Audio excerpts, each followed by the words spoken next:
Halo. Hi. Hello, everybody. How's your day been? Did you know that today I got sprayed by holy water by my mother?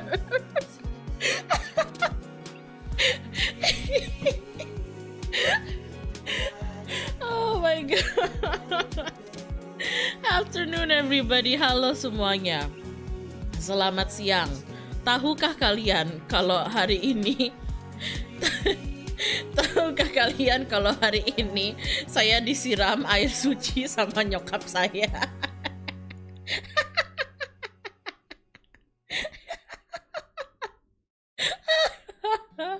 Please elaborate. There's literally nothing to elaborate on. She just noticed that I asked her why, right? But the point is, like my parents sometimes visits me like maybe like once a week, sometimes twice a week or something. And it's mostly just to check up on me, but mostly to check up on my dog. And I was like, you know, fussing over my internet in my room, in my desk and working. And she just came in, not even knocking or anything. She just came in with like a jar of like holy water, and she dipped her fingers in it and she sprayed it to my face, you know. And I was like, what? I was really too stunned to speak, to even say anything. So I just looked at her, and then she looked at my dog, she looked at Buzz, and then she did the same to Buzz, and then she left. And then later I had to like WhatsApp her like, Mom, what you do that for? And she said, oh, I don't know, I just had a jar of, you know, I just had a jar of holy water. And I'm like, yeah, but like why spray it to me? She's like, oh, it's just for good luck. Good luck.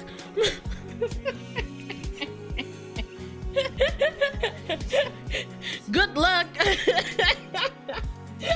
Ya aku tanya kan ke nyokap aku gitu kayak kenapa gitu, kayak kenapa nggak ada angin, nggak ada kentut, kok aku di spray sama air suci. Terus katanya dia cuman kayak, oh ya nggak apa-apa, buat good luck aja. I don't even know where she got the holy water from. Takut aja dok, apa yang harus ditakutin? Is she afraid of me or something? Why does she have a holy water jar? Good question. I don't know. I don't know how she got into a possession of holy water. How did she get? I don't know. You know what? I don't know. It's probably just lying around. Knowing my parents, it's probably just lying around. You know, like I told you guys that I have like a tiny little bottle of holy water with me that like I carry everywhere. I don't know why I do that. I don't know why I do that. Maybe I got traumatized by my middle school camping trip. Maybe that whole experience of me getting attacked by a demon possessing my friend. Maybe that was too much for young Hyona, and now like adult Hyona is so traumatized that I gotta carry that everywhere with me.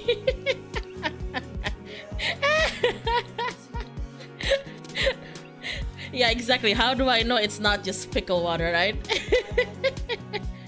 But yeah, we are gonna, okay, let me just, I'm slouching so bad on my chair right now. Let me just adjust my chair. Sorry, I forgot to. There we go. There we go. All right. I wanna try finishing Damien's route today. I don't know whether it's gonna be possible because I don't want the stream to go to like too long, to like 5 hours ish, because later on 8 p.m. GMT7 I have another stream. I'm gonna be playing 100% orange juice with the 3 men I argue the most with every day, which is Riksa, Reza, and Rajiman. So there's that. So yeah, hopefully, oh shit, I just knocked over my camera. Hopefully we can finish the entirety of Damien's route in this stream.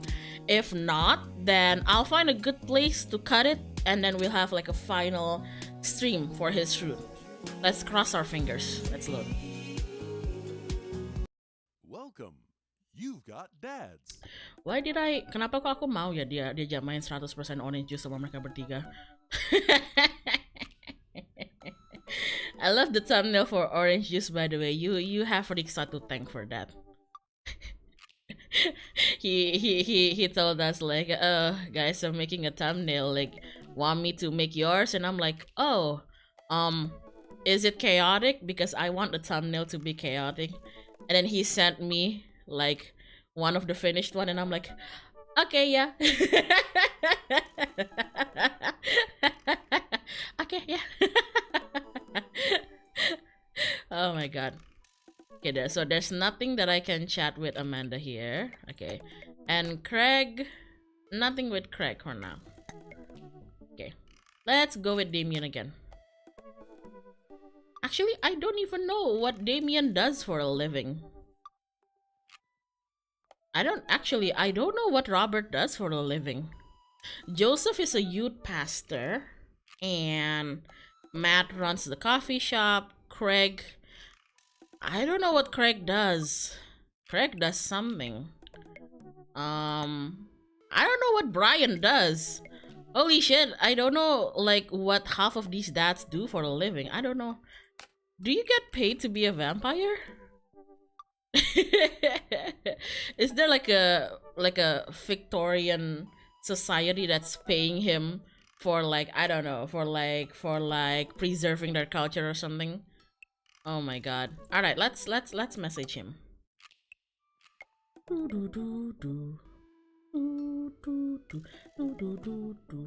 Don't forget to floss every day. True. Don't forget to floss. It's okay if you don't do it every day, but like just don't forget to brush your teeth, okay? I had a lot of fun hanging out with Damien the other day. I wonder what he's up to. I open up Dad book and start writing him a message when Amanda walks in the door. Dad, you got a letter. Oh, is it from Grandma? Grandma? No, it's from...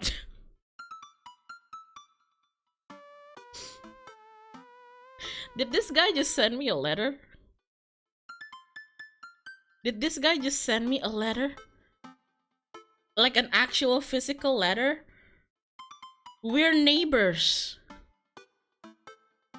Wait, I can't even remember the last time I wrote a letter. Kapan ya aku terakhir kali nulis surat? When was the last time? Kapan aku terakhir kali nulis surat? Oh my god. I can't even remember, guys. I can't... Have I ever written like a handwritten physical letter? I have. When I was younger, I had a pen pal in the UK, but that was so long ago. That was, Jesus Christ, that's so long ago. Kapan ya aku terakhir nulis? Oh my god, kalian kapan terakhir kali nulis surat fisikal, guys? I don't even remember. Do I even know how to use like a... Fuck, what do you call perangko in English? Fuck. Post stamp? No, not that.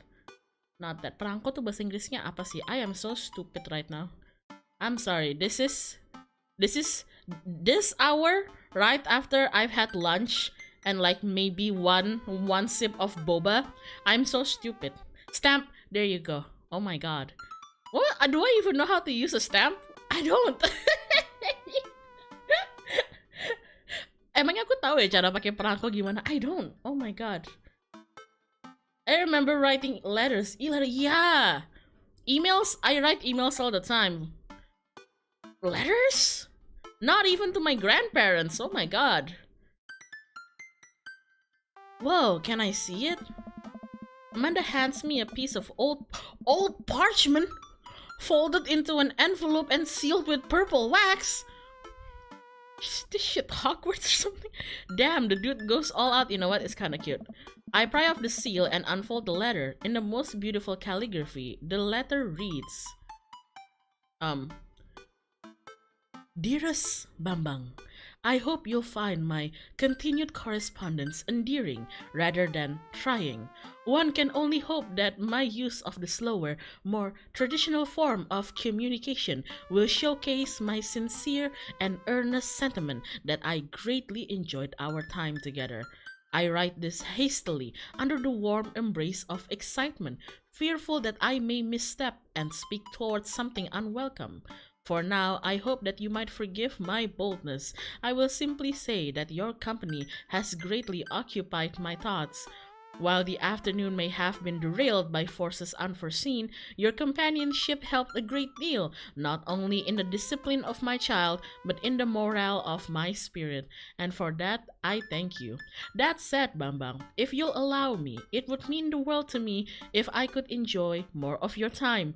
Perhaps a trip to the cinema, followed by a moonlit stroll, would be to your taste. I eagerly await your response. With great respect, the blood match.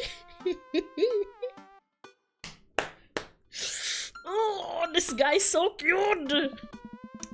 Okay, sorry. Amanda and I both look up from the letters. Wow, he's good. So you gonna catch a movie with him? Yeah, I better message him on that book. Don't message him. He wrote you a letter. Just write him a letter back. Amanda slaps my laptop shut. You have to, exactly, this is why you're my daughter. You have to write him back a real letter. If somebody writes you a physical letter to ask you to go out with them, you have to write a letter back, okay? You have to, it's just courtesy, okay? It's just courtesy and courting. But my handwriting looks like two toddlers fighting over a crayon. No, it's the thought that matters. That you have to. He wrote you a letter. That's so cool. Will you help me? I need to class this up. Father, I was made for this. Here's what you do. Find tickets to a show that you two will like, then enclose them in the... Oh my god. Oh, that's classy. That's real classy. That's like asking somebody to go to the opera with you via like a physical invitation, you know. And you're like, you already prepared. Oh my god, that's so classy. Oh my god, you should thank your daughter, Bambang. Amanda and I hop onto my laptop and peruse showtimes. He doesn't seem like the romantic comedy type of guy. Oh, here's one. Vampire Crusade 2. Evil Never Dies. I don't know, that sounds kind of stupid. Actually, it's a critically acclaimed exploration into the ennui of existence. It really turns the vampire trope on its head. So Morbius. Really? Nah, there's just lots of bloods and vampire titties. Twilight then. Well, let's roll the dice. I purchase the ticket and print them out, then sit down at the table with Amanda to try drafting a nice letter. I start writing. Damien.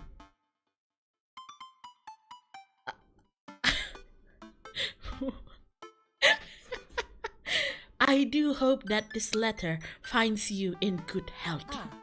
Good one. What's next? I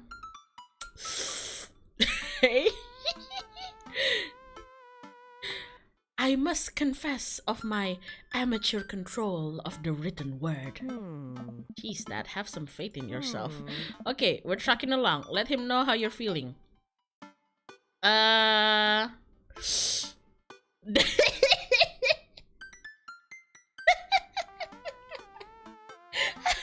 That that Ernest shit was pretty messed up.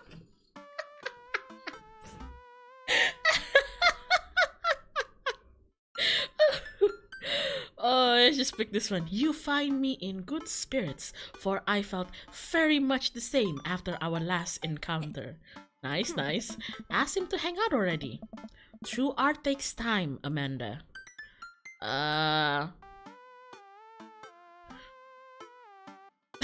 Let me get it. What the fuck is this? Like Bruegel's landscape with the fall of Icarus, I find myself lost in your what the fuck? Just say, while a strange turn of events, I found myself enamored of the situation at hand. Oh, enamored. Oh, enamored. Oh, that's a Bambang. Bambang. That's the kind of word that you see in archive of our own. Bambang. Bambang, enamored, huh? Okay, I see you. I see you. I see you. Bring it home, Pops.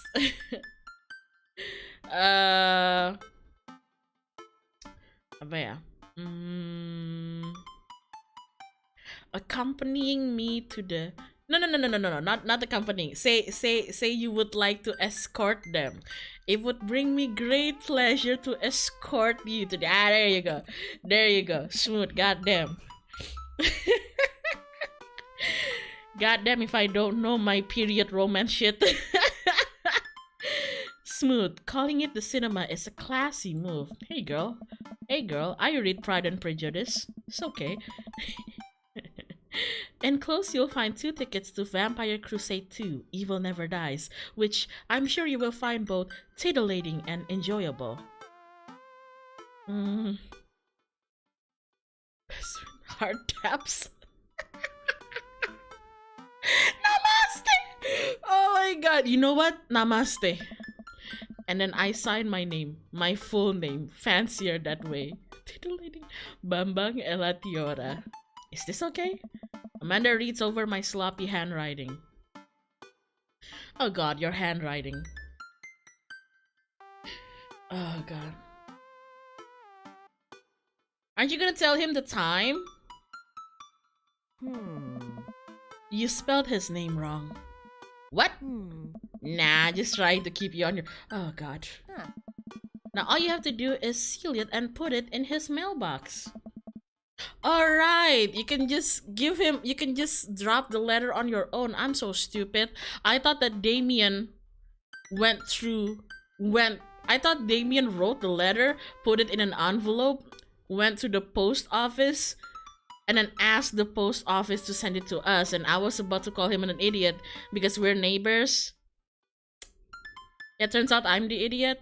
Can I seal it with tape? That's not authentic enough. Just have wax or something. I have an idea. I'll be right back. Amanda leaves the room and returns with a candle, lighter, and a small piece of wood.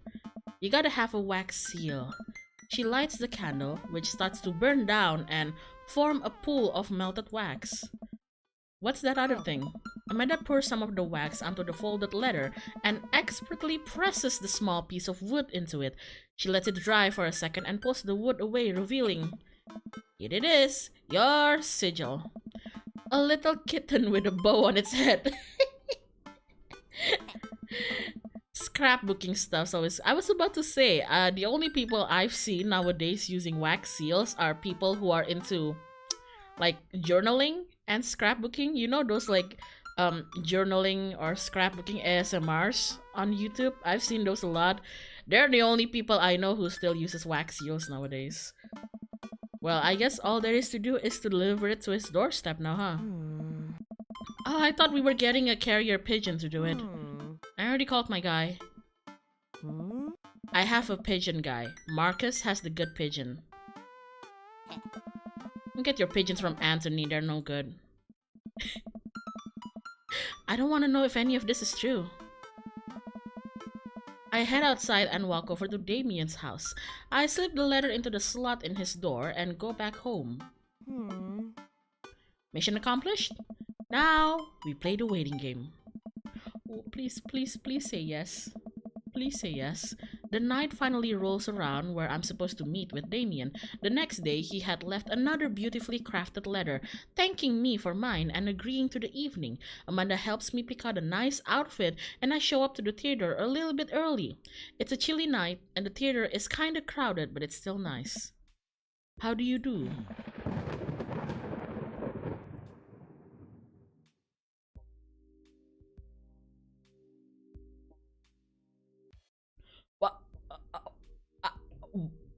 What? What was that? What? What? Yeah. Oh, are you Thor or something? I jump at the sound of his voice and turn around to see Damien right behind me. Is that a thunder? Yeah, it is. You almost gave me a heart attack. How long were you there for?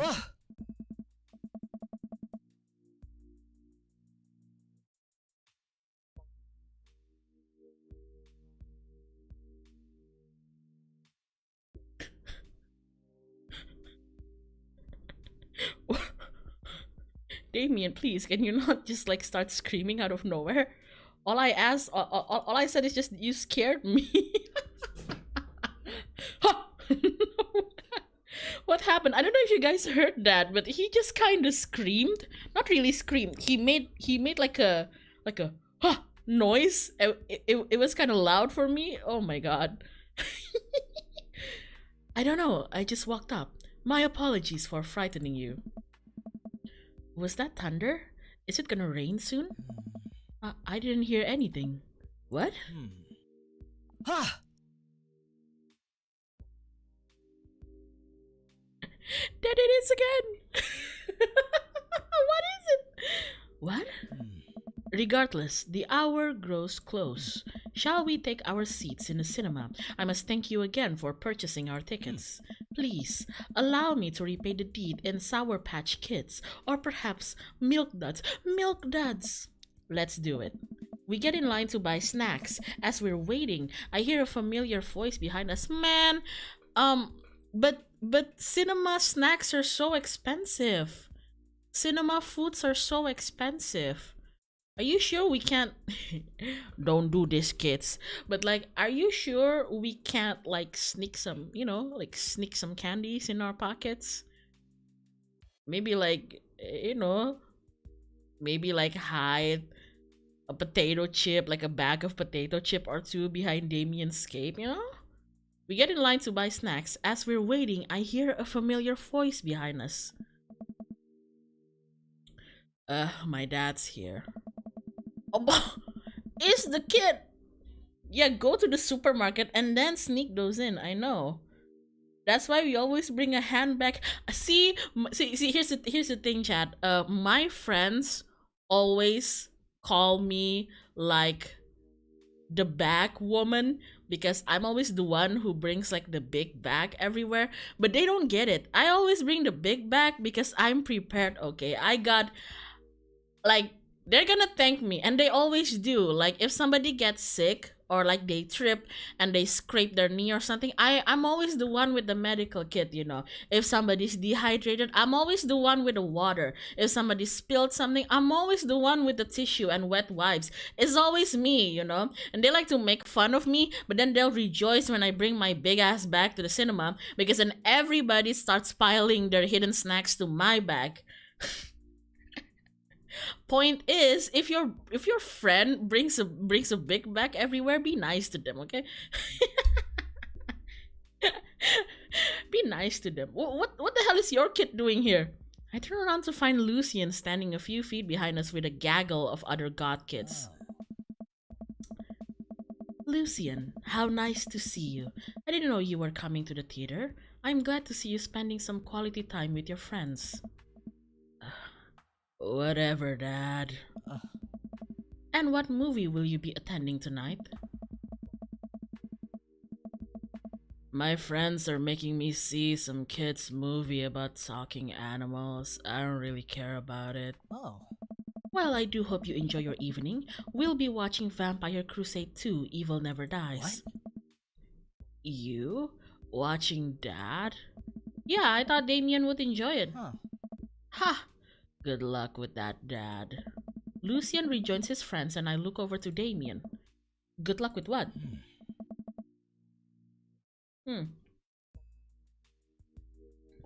It's nothing. My son loves to tease. We wait in line for a little longer and Damien buys a snack. Ooh, snacks! He seems a little nervous. I wonder what's wrong. Huh. Also, for you Indo people, buat yang orang-orang Indo, di beberapa cinema itu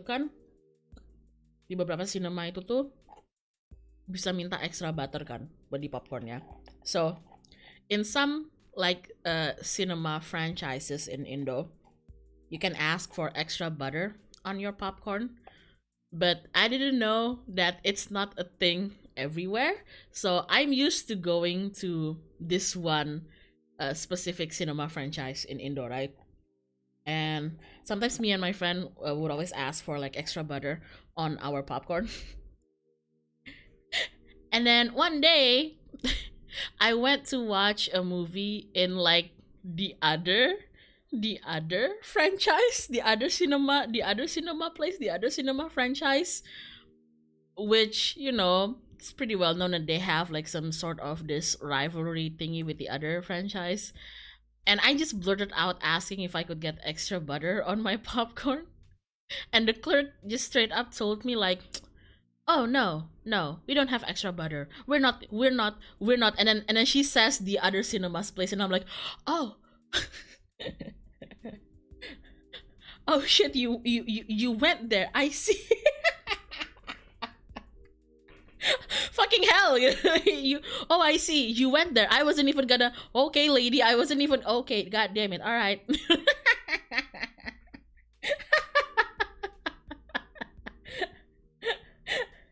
Itu rasanya tuh kayak kalau misalkan kamu ke Alfa, pip, terus kamu nanya gitu kayak, "Mas, ini ada ini nggak ya?" Terus masnya ngomong kayak, "Oh, nggak ada, Kak. Ini bukan Indo, pip." Oh shit. Wow, goddamn. Okay. Oh my god. Damien and I take our seats and settle in for previews. Glancing at him, I can see that he's sweating profusely and gripping his armrest. Is everything okay? Oh. Everything is perfectly fine. I'm so, excited for this film. I'm a devoted patron of the arts, especially the scary arts. The scarier the art, the better. Are you scared? Do you have a favorite horror movie? Of course I have a favorite horror movie. Mine is Halloween Town. Terrifying. Oh, interesting. That's odd. I don't seem to remember Halloween Town being that scary. I would have expected him to bring up some sort of strange foreign horror film that I'd never heard of. Damien's knuckles are turning white. It looks like he's about to rip the armrest off. Wait a second. Damien, are you afraid of horror movies? You're scared? But you look like a vampire. You must be joking. I love horror, but you're like God. Are you a god who's scared of horror? Are you me? The lights dim for the film.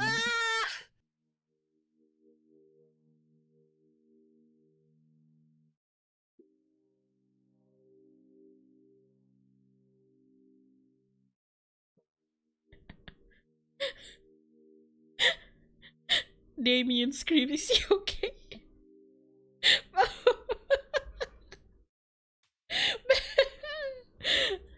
Are you okay? I apologize. I was thinking about something far scarier than this movie, which is not scary at all. Now I feel kind of bad. Bambang, why didn't you ask him first if he was okay with a horror movie? Bambang, it's like, this would be like if I made my friend who hates horror movie watch horror with me. Why would you do that? We settle in as the film starts. I offer Damien some licorice and he takes one. I take note of how much his hands are shaking. The title flashes across the screen in bloody letters. Vampire Crusade 2, Evil Never Dies. A pale man with long silver hair, glittering red eyes, and well-oiled abs sits up in a coffin. Romulus bad blood, awaken my coven. Two more vampires slide the tops of their stone coffins onto the floor. Demetrius Morvant, brother, is it time? Yes, husband, but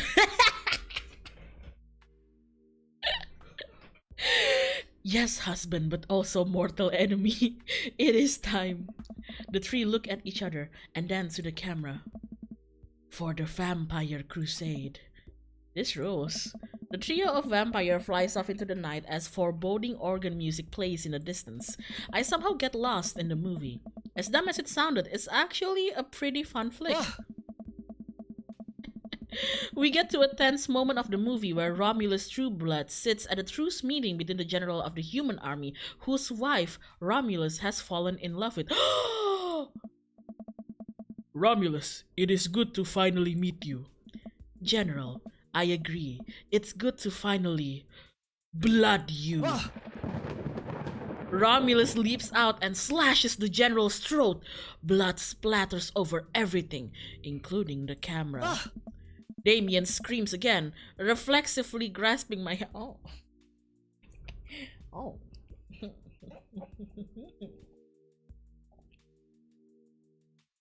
Don't mind if I do. Also, I'm chewing on some ice. Excuse me.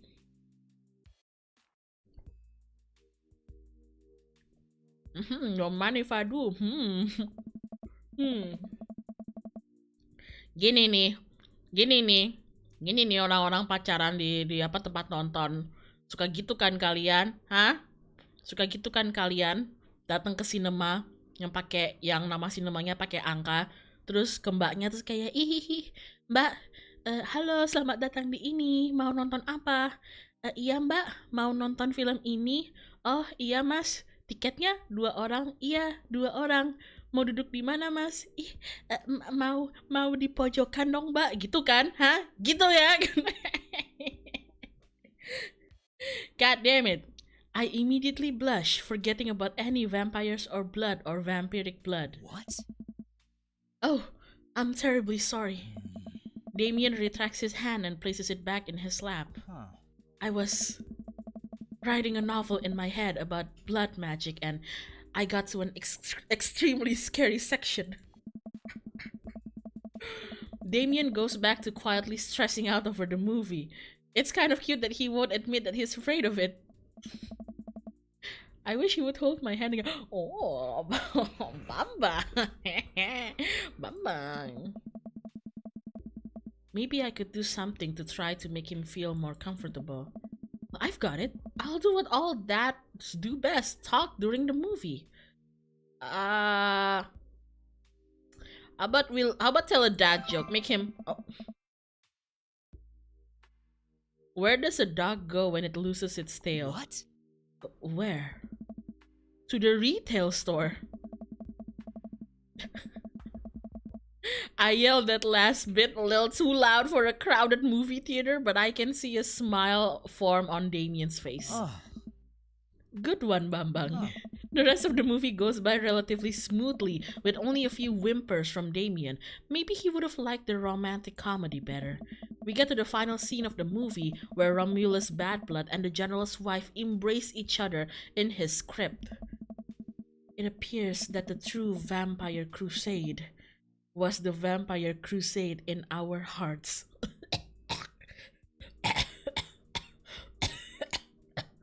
Our cold, unbeating hearts.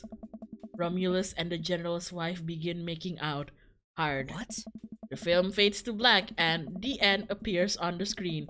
But then it hard cuts to Demetrius and his rival lover Carmela, who watch the two from afar. Oh no! Twist ending. Our bloodline has been pure for 1,000 of years. Romulus has betrayed us by loving a human woman. It will only be a short time before the next Vampire Crusade 3, evil must die again. More thunder, more ominous organs. The movie fades out again, and the bloody question mark now accompanies the end. Damien and I walk out of the movie theater amidst throngs of chattering moviegoers. He's a little more pale than I remember, but otherwise he survived the encounter. He even seems kind of invigorated. What an interesting film. While the premise immediately struck me as pedestrian, I was intrigued by its harrowing love story and great attention to detail in regards to vampiric lore. You were watching? You were paying attention? Yeah, it was pretty good. A lot more vampire titties than I thought there would be. Oh. Come, the night is young. Let's take a stroll. Oh.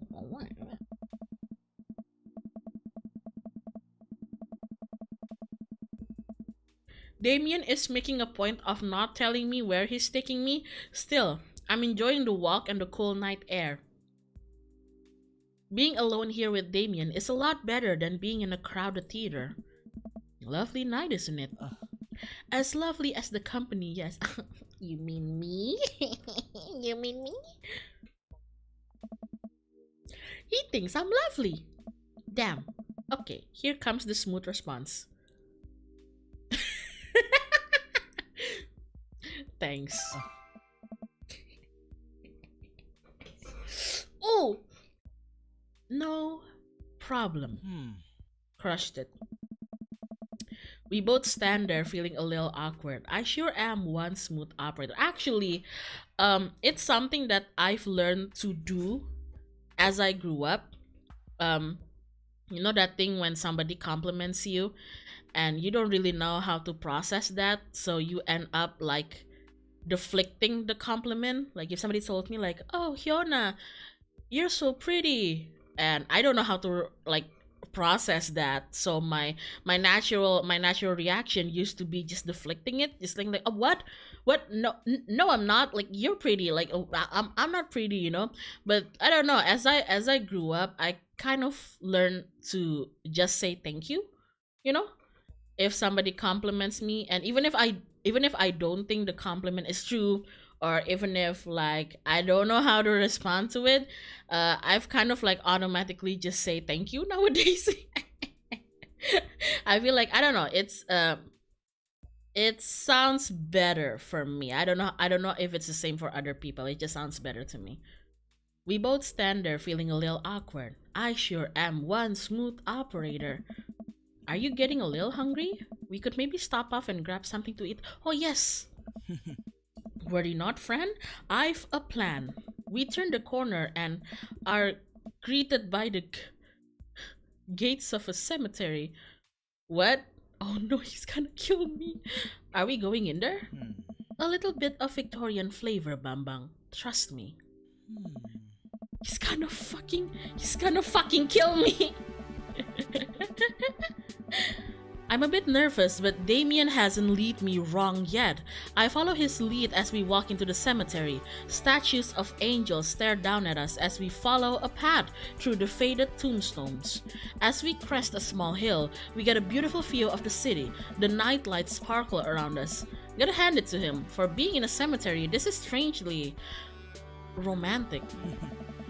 Picnicking in the graveyards is an old Victorian tradition, an appropriate finish to an evening after a vampire movie, wouldn't you say? Okay, you know what? I've actually caught people making out in cemeteries back when I was still in school. Oh no! Wait, I dropped my water. Hold on. Siang, bulak sama siang. Sebentar, I dropped my water. Okay, there we go. Where's my tissue? Oh no, my seat's wet. Oh no! No, it got on my lap. Hold on. Nah! My thighs are wet. Hold on. Where's my tissue? Oh god. Do I need to change? Nah, it's fine. It's just water. It'll dry. It's fine. Okay, there you go. Tissue. What was I saying? Oh yeah. Aku tuh pernah guys kayak mergokin orang pacaran di kuburan. Nggak tahu ya kenapa kayak mereka pacarannya di kuburan.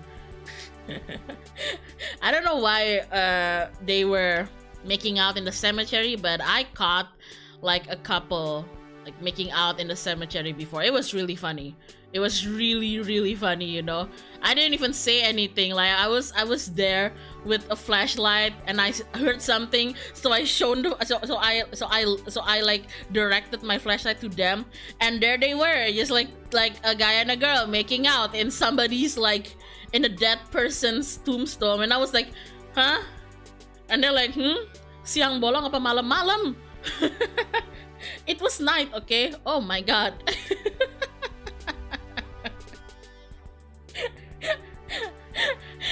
And I was like, good evening. And they were like, good evening.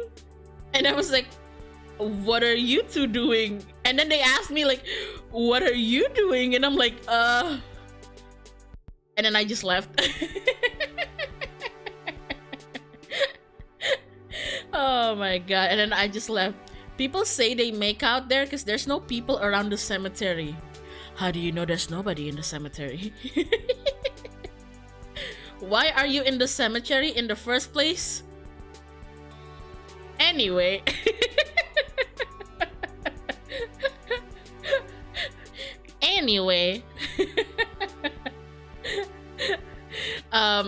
It's a long story. It's seriously a long story, but the point was, I was in the cemetery that late night.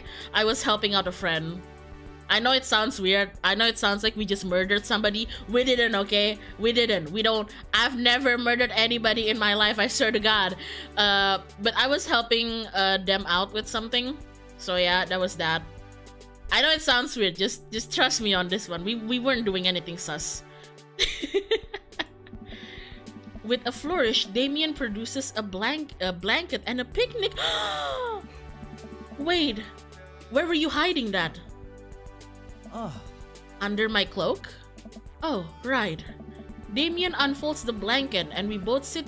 How? So you could have hid food to the cinema. Why did you buy us snacks then?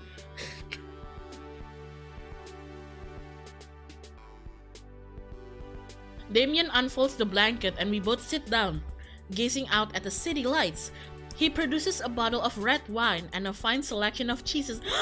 Cheese! Toys! In the Victorian era, there was no public art galleries, parks, or botanical gardens to speak of. Once, rural graveyards became a more popular alternative to church burials. They became the only place that people could see beautiful plant life and fine sculptures. That makes sense. This is pretty nice. I have a question though. How are you so okay with being in a graveyard, but you had trouble handling a scary movie? I wasn't. He sighs deeply. Okay, yes, I was extremely scared by that movie. I was not writing a book about blood magic in my head. Yeah, nobody believed that for a second, Damien. I just have never been good at those. I just feel as if because of how I look and act, people expect me to love horror films, so I must play the part. Truth be told, I don't know if I have the constitution for them at times. Damien, I'm so sorry. If I had known, I would have suggested another. Yeah, you guys could have seen the new Minion movie. It's quite alright. I actually did find myself enjoying this one thanks to your help. Graveyards, however, I think there's something rather beautiful about that.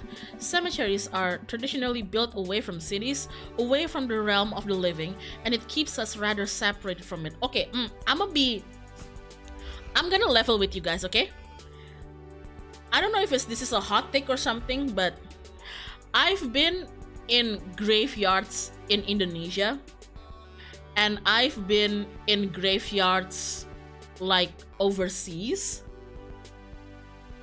Like this type of graveyard, I've been here before as well. Like both at night, both either alone or with, don't ask why I like to be alone in graveyards at night, okay? Can I just say that Indonesian graveyards are extremely more scary for me? You know, I think I could more handle being in like a Western type of graveyard alone at night compared to if I was told to stay in an Indonesian graveyard alone at night. I think if I had to stay in an Indonesian graveyard alone at night now, I think I would cry. I think I'd cry. I don't know why it's so scary for me. To acknowledge death and become comfortable with it, I think, gives us a certain intimate knowledge of ourselves. To sit amongst generation of those who came before us, to be truly alive in the midst of so much death, brings me great comfort. Are you sure it's not cognitive bias? It probably is. It probably is. It probably is. It's the same reason why I'm so much more scared of movies or games, horror movies or horror games that take inspiration or the ghosts from like Indonesian or at least Asian cultures compared to like Western ones.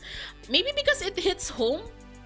Like because those one hits homes and like the Western ones don't really make me feel much. I don't know. Oh yeah, especially kalau guys, kalau kalian ngelihat kuburan di hutan, just don't. If you guys are in Indo and you see a cemetery like burial ground in the middle of a forest, just don't. Just don't. It's not. No. Just go back. Just go back. Cabut aja udah, cabut. To sit amongst generation of those who came before us, to be truly alive in the midst of so much death brings me great comfort. That helps me appreciate life, to savor every second. We sit and enjoy our food and wine. I don't feel scared anymore. Never thought I'd be comfortable sitting alone in a graveyard at night, but I actually feel very peaceful. Suddenly, it doesn't seem like we're alone. Off in the distance, I see a shadowy figure in the trees. What is that?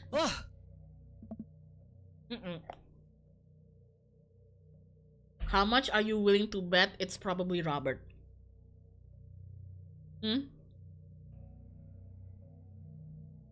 How much are you willing to bet it's probably either Robert or Joseph?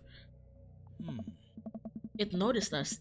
I'm paralyzed with fear as it begins lumbering slowly towards us. Its shape taking a more animal form, more feral.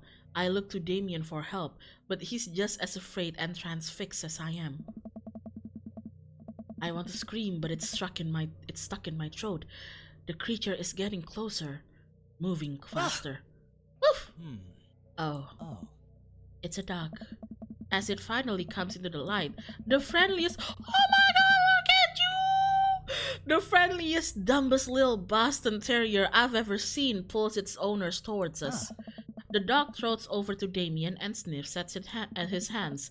Damien looks ecstatic. He ruffles the dog's fur happily. Why is the music still like this? What a beautiful dog! Hey, we both look up, not expecting to see— ah, fucking— I knew it, huh? Who else would be in the cemetery if it's not this fuck up or that creepy ass youth pastor, huh? I knew it. Look at you. Oh, how could you have such a cute dog, Robert? Robert, what are you doing out here in this lovely evening? Hunting cryptids, of course. What? What? I didn't know you had a dog. This isn't my dog. I found her wandering in the street. I put a leash on her, and now we're walking around this graveyard. It's your dog, bitch! Hunting cryptids. Damien and I share a look. May I give her a treat? Sure. Wouldn't give her cheese, though. Not to worry. Damien reaches into the depths of his cloak and procures a small dog treat? What? You just have— Damien? Damien, do you carry animal treats? Do you carry dog treats every— Damien, I need you to stop being so perfect, man. Damien. Chad, he loves animals. He likes dogs.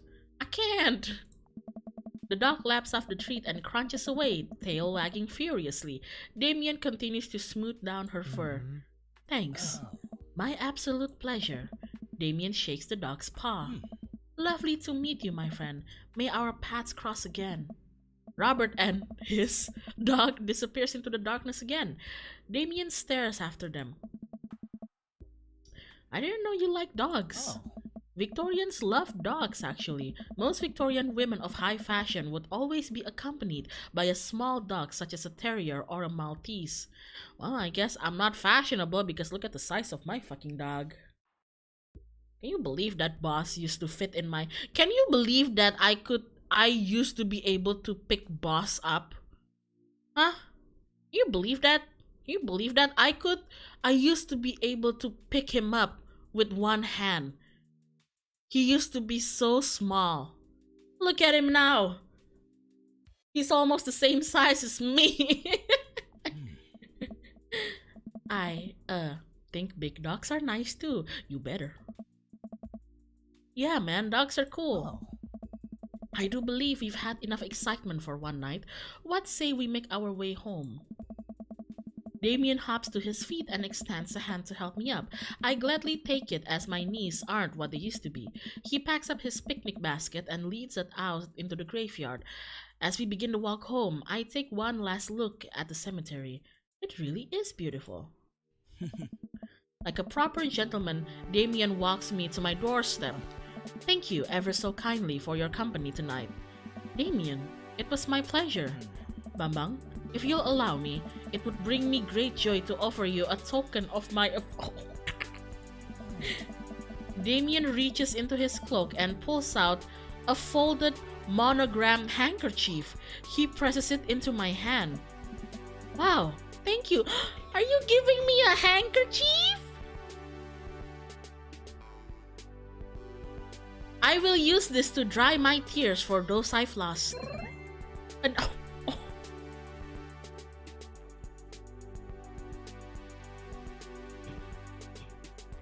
oh my, a noble purpose. Damien shuffles his feet.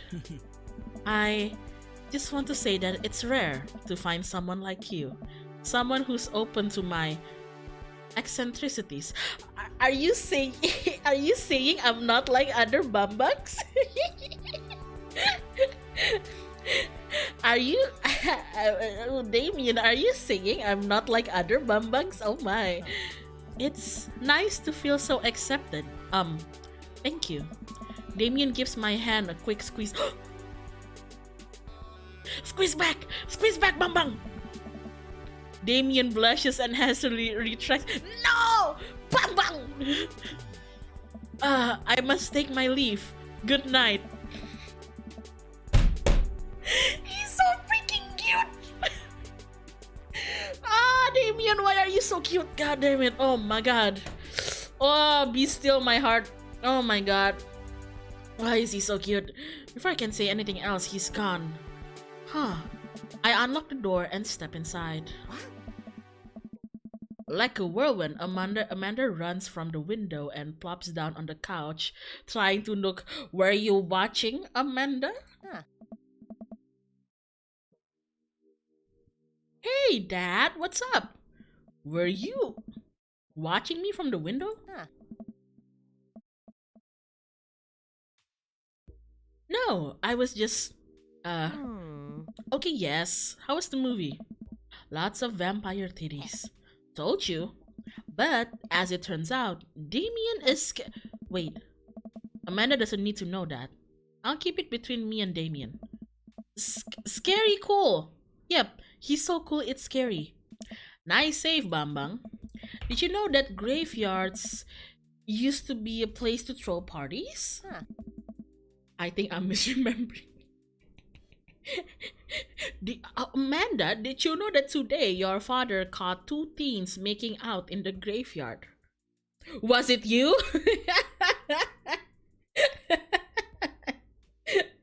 Okay, hold on. I need to drink my water. Oh my goodness. Wow, that's pretty punk. Also, we saw a dog. Definitely thought it was a werewolf for a minute though. Yeah. How can you be so sure it wasn't a werewolf? How can you be so sure I'm not a werewolf? And how can I be so sure you're not a werewolf? Amanda's eyes narrow. I don't trust you. Nor I you. We make intense, wary eye contact for a second. Anyway, I'm calling it for the night. Don't stay up too late, will ya? I'll try not to howl at the moon past midnight. Oh god. Oh, that was... Oh, hell yeah.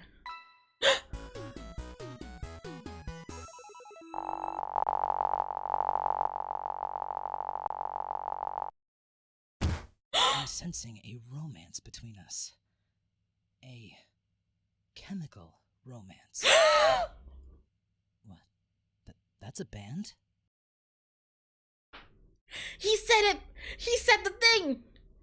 He said the thing! He said he's a chemical... He said chemical romance!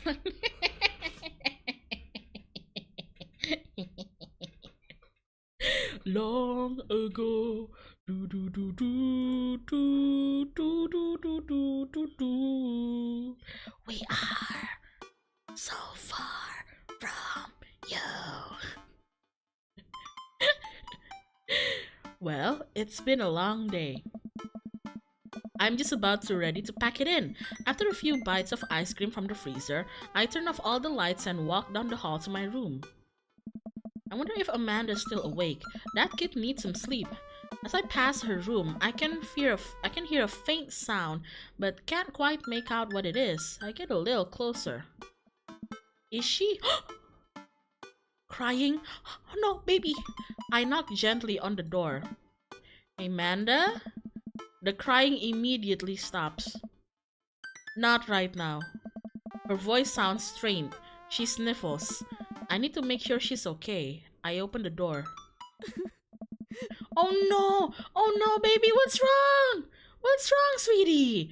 In the dark, I can see Amanda's outline in the middle of her bed, knees hugged up against her body. Oh no, is everything okay?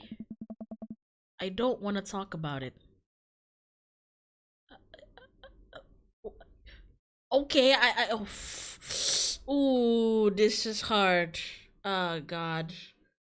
This is hard. This is hard.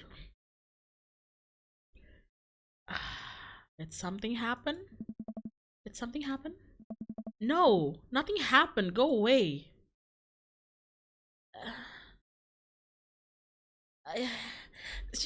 Man, I don't know whether I should keep on asking or actually leave her alone.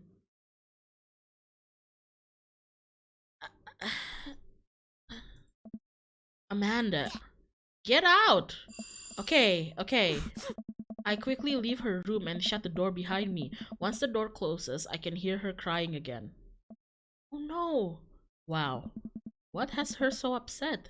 She seemed fine earlier. She's usually so open with me. Did I do something wrong? Is she mad at me? I don't think she's mad at you. I guess if she wasn't before, she definitely is now. I can't even remember the last time she snapped at me like that. I have a hard time falling asleep, but when I finally do, I'm still thinking about Amanda. After a long night of very little sleep, I roll out of bed and make myself a pot of coffee. Amanda should be up for school soon. We should be willing to talk about whatever's bothering her. About 10 minutes before she's supposed to leave, Amanda comes out of her room and makes a beeline for the freezer. Morning, Amanda. Morning. She drops a frozen waffle into the toaster and slams the freezer door. She won't look at me. Yikes. Oh, yikes. So, anything big going on at school today? No. Okay. Do you need a ride to school? No. Want some coffee? Amanda pulls the toaster lever up and takes her still freezer burnt waffle out before it's finished cooking. I have to go. Amanda picks up her bag and storms out. Oh, shit. Okay. I haven't seen her act like this in a long time. It's usually short-lived, but it always hurts. Hopefully this blows over and things are back to normal soon. I sit back at the kitchen table and look at a picture of Amanda and I hanging on the wall. In it, I'm teaching her to ride a bike. Her face is a mixture of excitement and pure, unadulterated fear. I remember how determined she was. Every time she would fall off and scrape her knee, she would get up and try it again. Finally, I had to stop her because she was bleeding everywhere. Then she started to cry because she didn't think she needed bandages and wanted to keep trying. As I put the bike away, she just stood in the middle of the street and screamed.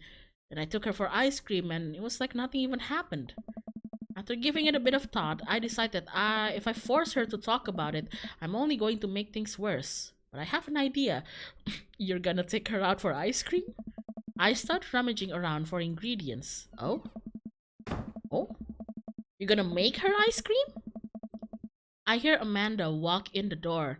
Instead of heading for the kitchen like she usually does, she makes a beeline to her room. She's clearly trying to avoid me. Hey, Pumpkin? What? Can you come here for a sec? There's a moment of silence. Yeah. I wanted to say sorry about last night. I'm just worried about you, kiddo. I get scared when I know something's wrong, and I get even more scared when I feel like I can't do anything about it. Dad, So just, whatever it is, you don't have to tell me if you don't want to. But whatever it is, just know that you have a dad in your corner who wants you to be happy. Oh. Honey, you know I'm bad with words, so I was hoping I could speak in a language we both understand. Food? I pull a cake out of the refrigerator and place it onto the table. Hopefully the frosting. You made her a cake! Tada! Dad, it took me a... Sorry, you're sad, but I support you. Aw, that's so sweet. The cake is very sweet too. Yeah, literally. It took me a really long time because I ran out of red frosting somewhere around sad and had to start over, and this is beautiful. It's strawberry. Amanda gives me a big ol' hug. Aw, you're just like my dad.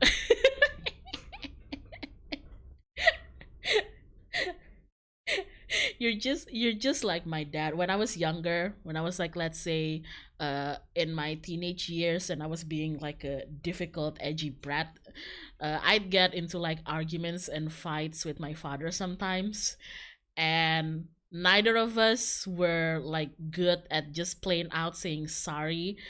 But whenever we would start talking again, that's what he kind of does to me, you know. And we just sit in the dining table in silence, and he's just like, "How's school?" And I'm like, "School's fine. Did anything interesting happen? No." And then my dad would be like, "You wanna go out and get some McDonald's?" It's so fucking easy to bribe me back then, and I'd be like, "Yeah." I grab some plates and forks and serve us up some delicious cake. So, it's really stupid. What is?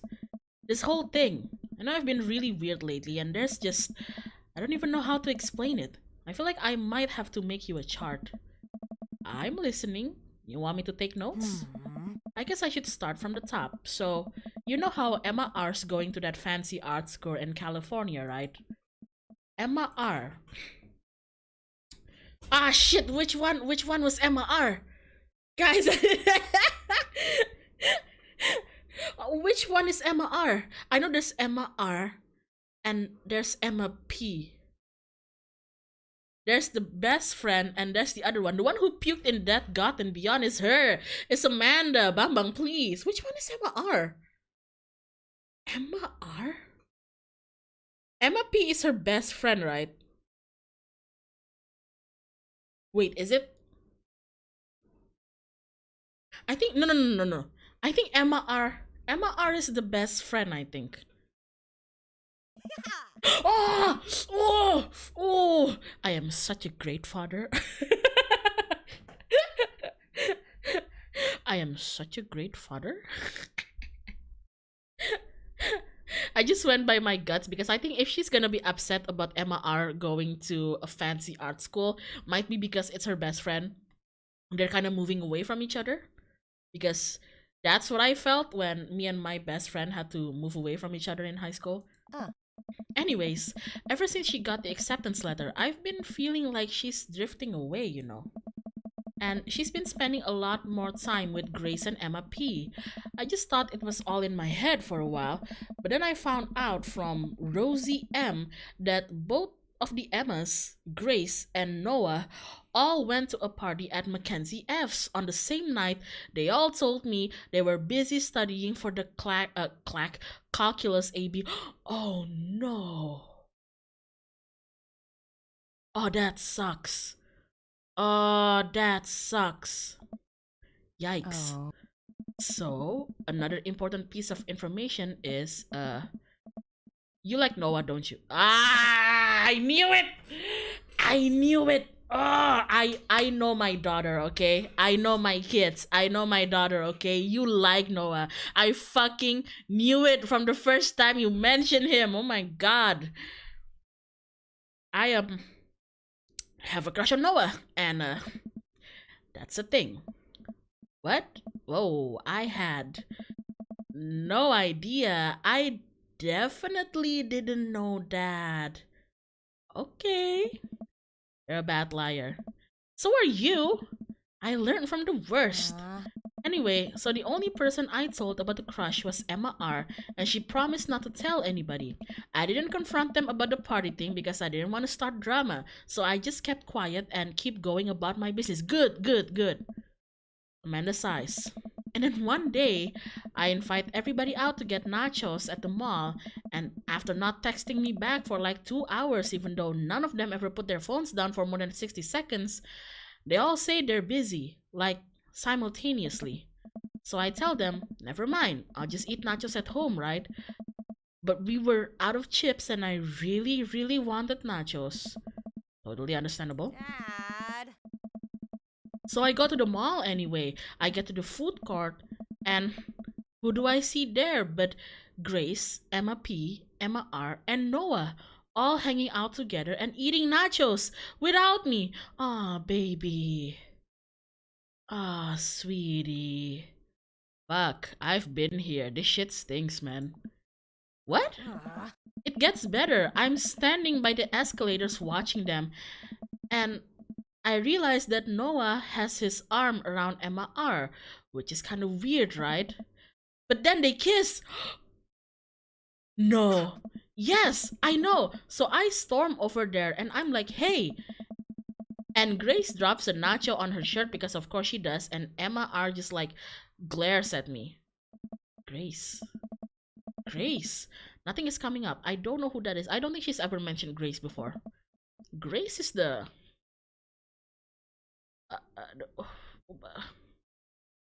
Grace is the gossipy one? I know. Oh. Grace is the one nobody really likes. Or I guess that's me now. But anyway, nobody will say anything, and I'm just like, you guys suck, which I realize is not the most eloquent thing to say, but I was very angry and really embarrassed, and I just wanted to get out of there. So I left without nachos, might I add, which only further contributed to the shitty day, and I immediately drafted a super long text to the group chat asking them why they've been so weird. And I wrote another one to Emma R, asking how long the Noah thing's been going on, and sorry, I know that's a lot. Are you still following? I'm still following, baby girl. It's fine. I'm following. I'm following. What did he say? Oh, okay. Get a load of this. Emma R says, you know what? Let me just read it to you. Amanda pulls out her phone and reads, word for word, an arduously long string of text messages. Can you believe that? I cannot believe that. Holy shit, sweetie. I can't believe this shit. I care so much about Amanda's social life and mental well-being, but man, I not understand what she's talking about. This is all beyond me, but I'm trying my best to be supportive. They were dating in secret for like months. So I told her that she's being a really terrible friend, and she's like, well, if you think I'm so terrible, then just stop being my friend. And I was like, okay. And then she left me on red. And then, wait, left me on red? What's that? Oh, like, she saw my message and didn't reply, and I know because there are read receipts. I don't know what read receipts are, but I'm just gonna nod and pretend I understand.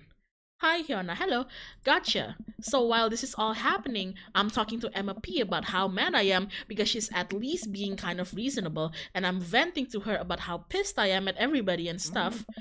And then out of nowhere, Noah texts me and it's like, how could you say that about me? And I'm like, say what about you? And he tells me that Emma P sent Emma P. Girl. Oh my god. You just broke so many friendship codes there. Holy shit.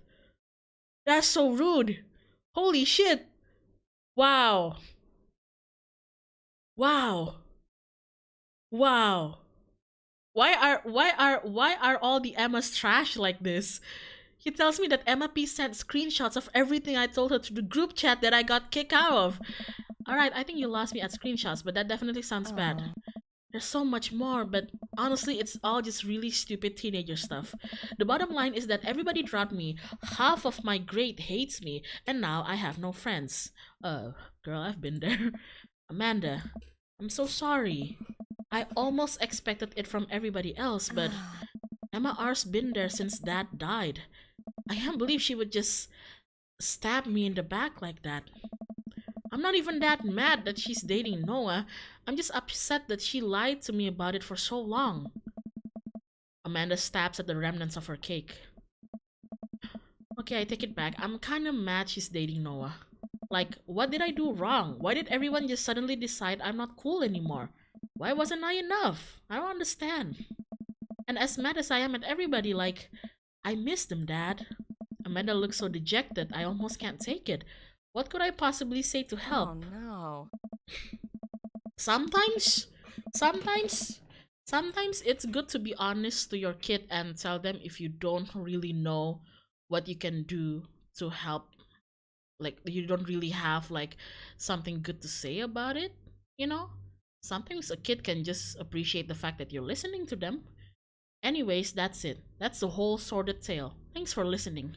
Tune in next week for more hot gossip. Wow. I know it's pretty dumb. It's not dumb. No, it's a stupid thing to be upset over. Nah, it's not dumb. Would you believe it, Manda, if I told you that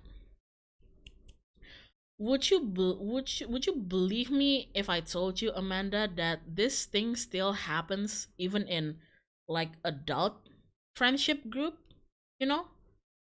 Just people not being blatant and honest, which causes a lot of misunderstanding that boils down into trust being broken and a lot of those shit.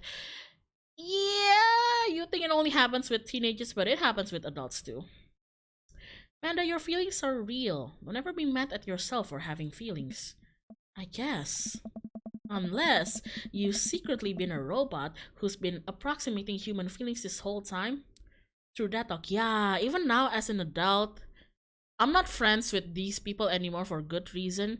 But when I was younger, I remember one day learning that this group of friends I had from like high school, who I've been friends with for like the entire who I've been like moderately friends with for a long time since high school, and then after that, one time I came to realize that uh they only invite me to hang out with them is uh because I was the only one who like could drive and had a car.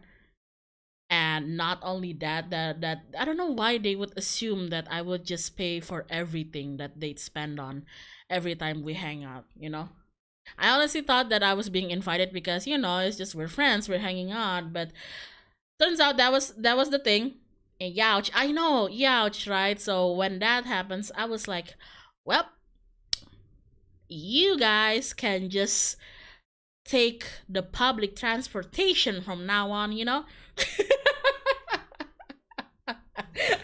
You guys can just take the public transportation right now, okay? Kalian mau nongki, tapi yon kan cuman kamu. Too bad, sana naik angkot.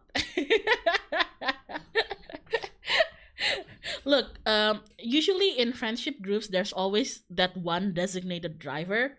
Yeah, it's normal. But for me, at least, if I know that there's one friend who's gonna like drive me everywhere, I would at least have the courtesy to thank them exclusively for driving me around, pay for the gas or pay for their meal or something, you know, like to return the favor to them.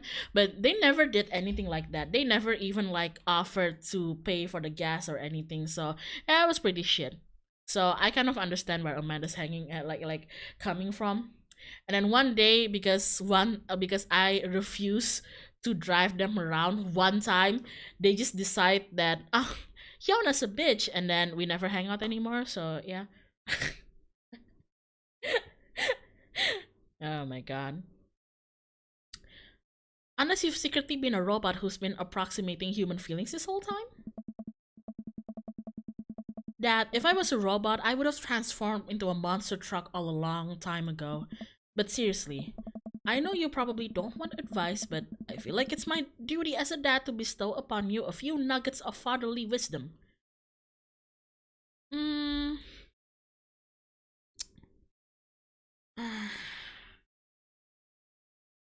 Real friends don't do that. Not all friendships last forever. Shit. all these three are really like sad, but also really Real, real, no fake. Not all friendships last forever. Real friends don't do that. High school sucks. All of the above, actually, all of the above. I don't know whether I'd say real friends don't do that, because I've had events where I fought with my friends because I made a mistake and they made a mistake. But the point was, we both decided that, we're both sorry for our mistakes, and we patch things up, and you grow together from it stronger than before. Sometimes, your friends are still people, and people make mistakes, but it's important to work around those mistakes. I don't know whether I'd say that real friends don't do that. Real friends sometimes make mistakes. Real friends sometimes don't realize that they're being a bitch. And like, it's up to you and them on whether you want to repair that. I guess I'll go with the first one. Like, if high school sucks, yeah, they are no shit, Not all friendships last forever, I guess. People are going to come in and out of your life. It's just how it works. Not every friendship is going to last forever, so cherish them, cherish your friends while you have them, and when it's over, don't dwell so much on the bad stuff. You had some good times with Emma R, but you guys grew apart. Learn from it and keep moving forward. There's so many new friends to make. They're gonna be so much cooler than Emma R and the rest. Ultimately, I think this says way more about their character than it does about yours, because you're amazing, and if they can't see that, well, that's their problem. I'll keep that in mind. I looked down at the table. Did we just eat that whole cake? Yeah, you did. Yes, we did just eat that whole cake. Well, good talk. Amanda gets up to go to her room. Before she closes her door, she turns around. Aw, Bambang. Hey, Pops. Yes? Thank you. You are always welcome. Love you, Amanda. Love you, Dad.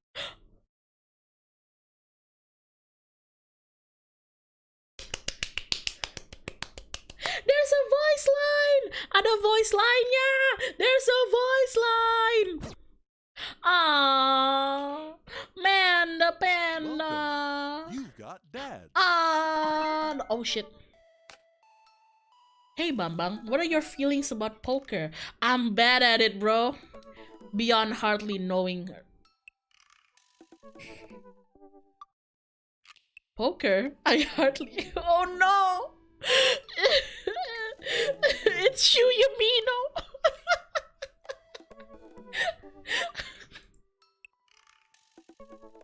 There it is. Well, good talk. Wait, I actually like poker. I don't know anything about it.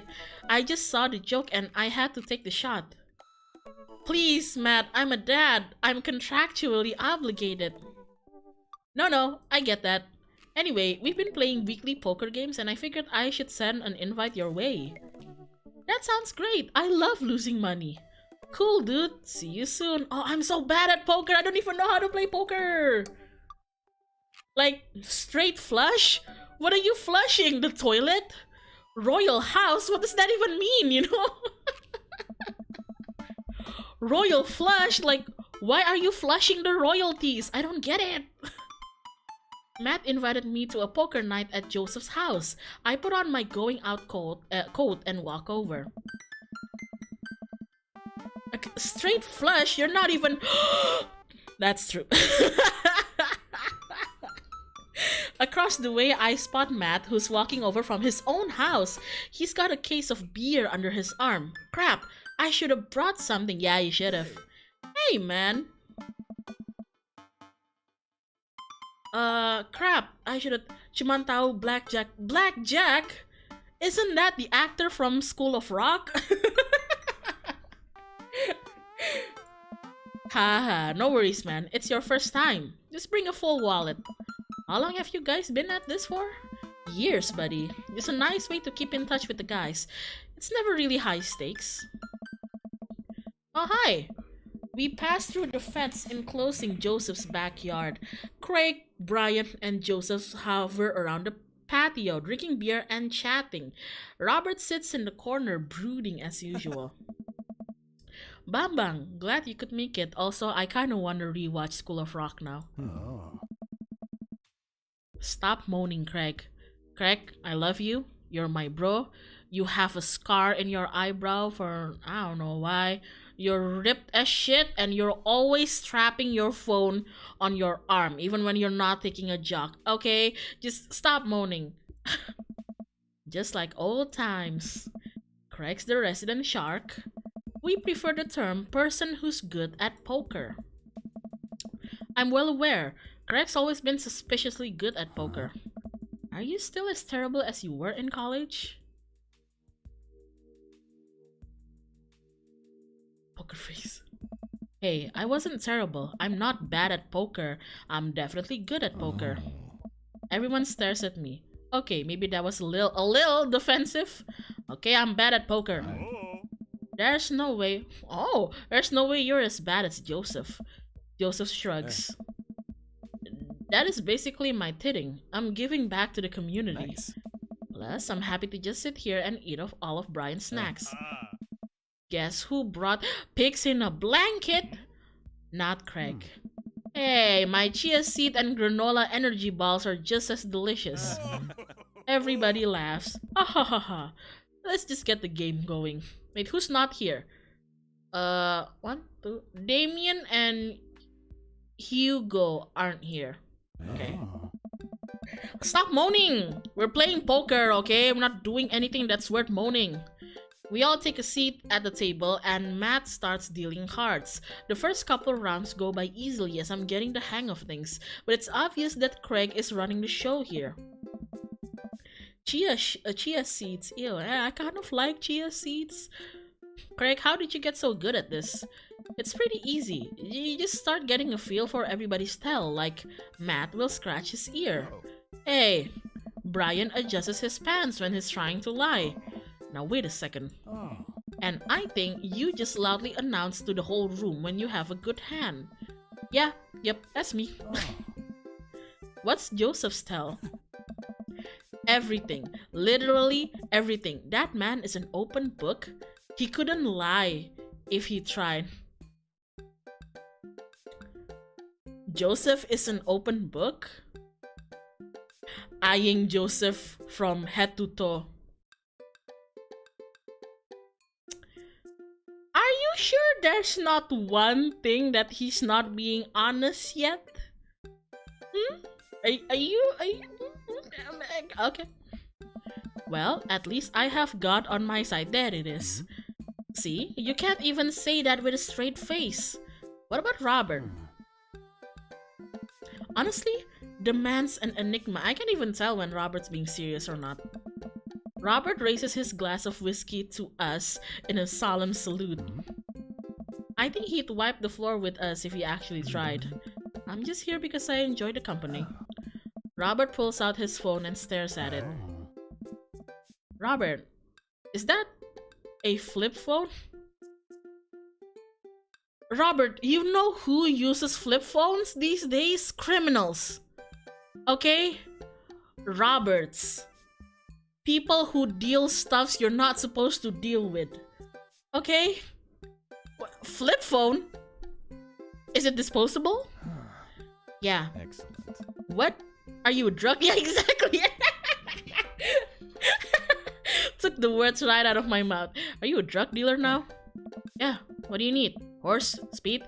Tijuana Yonis? I can get you the street stuff easy, but if you're looking for something exotic or designer, that's maybe 72 hours of a favor called. Maybe I won't need you today, maybe I won't need you tomorrow, but someday. Oh, I think I'm good. Right. But still, if you got the coin, I got the goods. Are you joking? I dropped my phone in the toilet and this is a backup until I can get it replaced under warranty. Ah. Everyone murmurs their sympathies. We've all been there.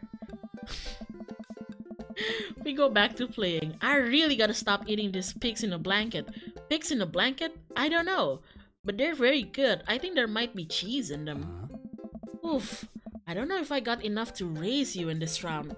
You can always bet your firstborn. Hey, If you think you can handle another one, be my guest. Briar and Hazel are a handful, to say the least. Buddy, you think 3 kids is a handful? Handful? Try 4. I'm operating at 100% dad capacity at all times. Actually, it's technically 5.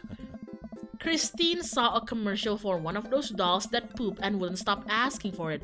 We ended up getting it for her birthday, but she's so grossed out by the fake baby poop that she makes me change its diapers. So now I'm changing the real baby and the fake. Oh yeah, it's like those unicorn toys that you know those like really expensive unicorn toys that you feed it stuff and then later it turns the stuff into slime and it poops it out and then you can play with the slime. I don't get it. I don't get it. You guys might think I'm just joking. I'm not even joking, guys. I'm not even joking. I was browsing like an online toy store one time and my niece came up to me and she told me like, Auntie Hyona, I want this one. And I thought like maybe she was talking about like some teddy bear or something. No, it was a pooping unicorn.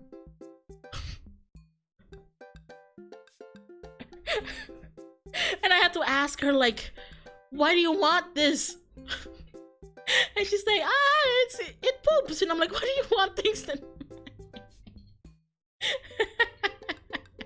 I don't get my niece, man. God, a pooping unicorn? You know what I played with when I was small? Bugs.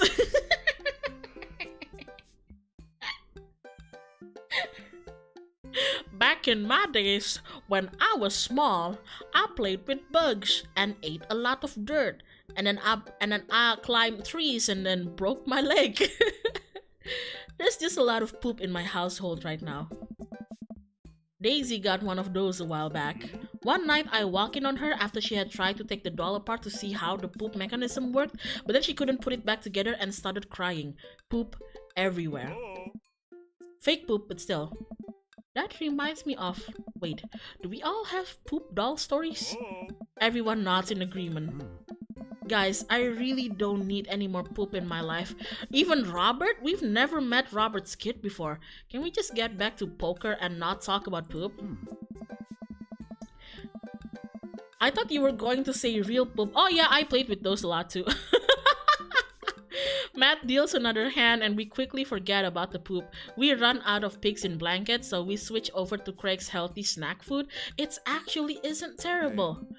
These kale chips are phenomenal. We should sell these at the coffee shop. It's my own recipe. I'd be happy to give it to you guys. I can see it now. Pierce the kale chips. Pierce the veil. Really? Really? We're going that way? We're going that way? Hey. I know! I know, Matt. You wanna know how I know? I listened to Pierce the Veil.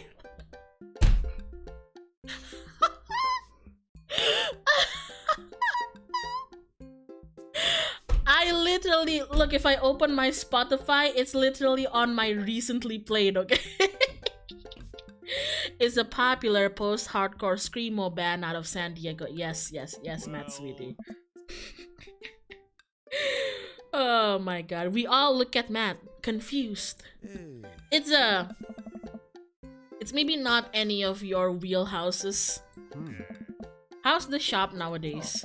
Busy as ever. I'm toying with the idea of hiring another person to work the counter, but I haven't found a good candidate. If Amanda's looking for a summer gig, let me know. That's really nice of you, but I think she's been burnt too badly by coffee shops before, like literally, not figuratively. Hey. Matt cocks his head to the side. I'll ask her though. Would Amanda? Can Amanda work in is she the type to work in as like a barista? I'm trying to imagine it right now. Okay. We get down to the final hand of the night, and it's Craig in the lead by a landslide. Joseph has long since lost all of his chips and has taken to tidying up, refusing any help from the rest of us. Brian deals us all cards. So, what's it gonna take for Robert to give a damn on this round? Robert looks up from his half-empty glass of whiskey. Do you really wanna unleash the beast? Well, now I'm curious. I got a long history of being a gambling man, but I'll only do it if you make it interesting. None of this penny chip nonsense. I got a Lily's 18-year single blend sitting in my closet right now. Was saving it for when River turns 21, but I'm willing to put it up as collateral. Oh shit. Now you're talking my language. He throws the keys to his truck on the table. Robert! She's seen better days, but she can still pull a tree trunk out of the ground. Your truck? Nope. Myself and everyone else at the table immediately folds. How about you just bet your firstborn, you know? Why do they always do that in fairy tales? Huh? Kenapa ya orang-orang di cerita-cerita legenda tuh, kenapa sih kalian tuh selalu kalau disuruh kayak bayar sesuatu, bayarnya pakai anak pertama atau anak terakhirnya kalian? I will pay with my firstborn. You have goats. You have, I don't know, farm stocks? Goats? I don't know. Why is it always your first fucking born? Deal the cards, bry guy. Oh my god. Are you guys sure you wanna... You heard the man. Deal. Brian deals the next round of cards. Craig stares daggers at Robert, who casually sips his whiskey. So I know what you might be thinking. Robert put his old workhorse up for grabs, his only mode of transportation, at times in his life his only home. How could he be so sure of his abilities in gambling? I'll tell you right now, Craig. I wasn't always like this. I was a lot like you. Smart, talented, cocksure of my own luck. He said cock. Great biceps. But it didn't last long though. I lost everything in a game of Pai-Go in the back room of a Sanzen tea house on what I thought was a 3-day business trip. Everything gone. Clothes, money, identification, you name it. I woke up in a ditch near Sasue Park and had to make my life new from there. It took me 3 years to beg, borrow, and steal my way back to American soil. And in those 3 years, I saw the greatest depths of human fear, laughed deeper than I ever had, and lost it all many more times over. I've seen my own death, Craig. I know how I die. It's not like this. So let's make this more interesting. Robert produces the deed to his house from his jacket and tosses it. Robert? Downey Jr.? No. All I have and all I am. Are you prepared to go the distance? Craig wipes the sweat from his brow. He studies Robert's face intently, searching for any sort of tell that he can find. Robert casually sips his whiskey again. I fold. Everyone erupts. Fine, the whiskey is yours. And that's why you don't dance with the devil. So, what was it? Were you bluffing, or did you have the cards? That's for me to take to my grave, fellas. Next week, boys. Next week. You got it. I'll be there. I almost had a heart attack. Welcome to the exclusive club of people who are a little terrified of Robert. I kinda wanna do Robert now. I meant do as in do his route, not do him in... Actually, you know what, fuck it, yeah, do in that way too, but what I meant was more, sorry, just knocked my microphone. What I meant is more leaning to doing his route, but I'm not gonna say no to the, yeah, you get what I mean. We all say our goodbyes and head our separate ways. That's not what I meant. You got dads. But I'm not gonna say no to it, okay? Alright. That's clear, alright? But let's finish with Damien first. Let's message him.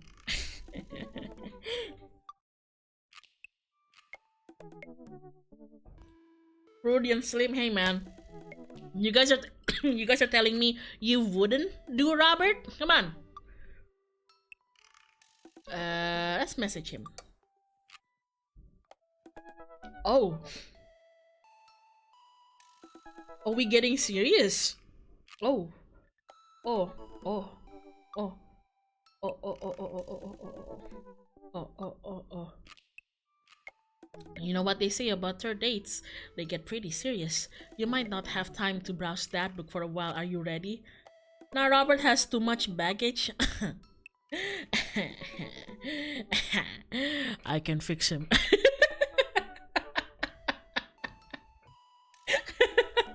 Is it just like you guys holding me back like, no, no, Hyona, no, no, and I'm just screaming like, no, no, no, I can fix him, I can fix him.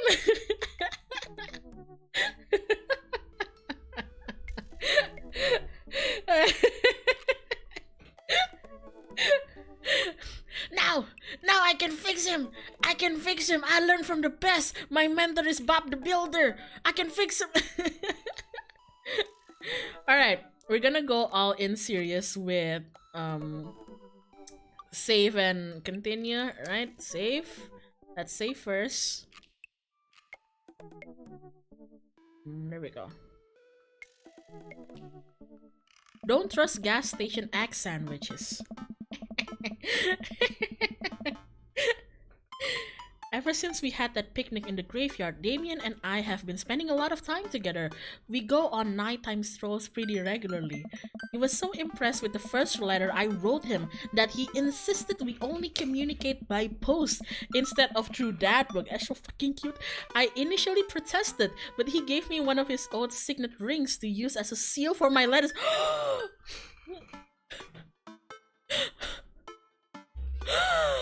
And I just couldn't. He gave you a ring for the seal? Hanging out with that god dad again? Please, Amanda, you know his name. And yes, be honest with me here, Pops. Is he actually a vampire? I remember you inviting him into our household at one time, and I've seen The Lost Boys, and I honestly would have preferred trying to see if he could have walked through the threshold of our home under his own power. Yes, Amanda, I have become Damien's familiar. I am compelled under his curse. I'm sorry, sweetie. Turn into a bat. I don't think... What's the point of being a vampire if you can't turn into... Exactly. Exactly, you know? Exactly. What's the point of being like a werewolf if you can't be a full wolf? You know? What's the point of being like half and half? Like, what's the point of being like a hybrid anything if you can't fully turn into something, you know? What's the fun in that? Well, okay. I'm off. Are you taking the car or are you flying off into the night on the leathery wings of a bat? One of those. While I'm out, can you throw away the garlic bread that's in the freezer so I don't die? That would be great. How about suck blood? Oh my god, every time somebody says that, I have to say it in like, I want to suck your blood.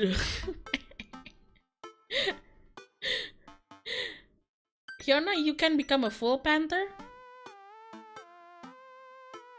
I'm keeping it there as insurance, you understand, right? That's my girl.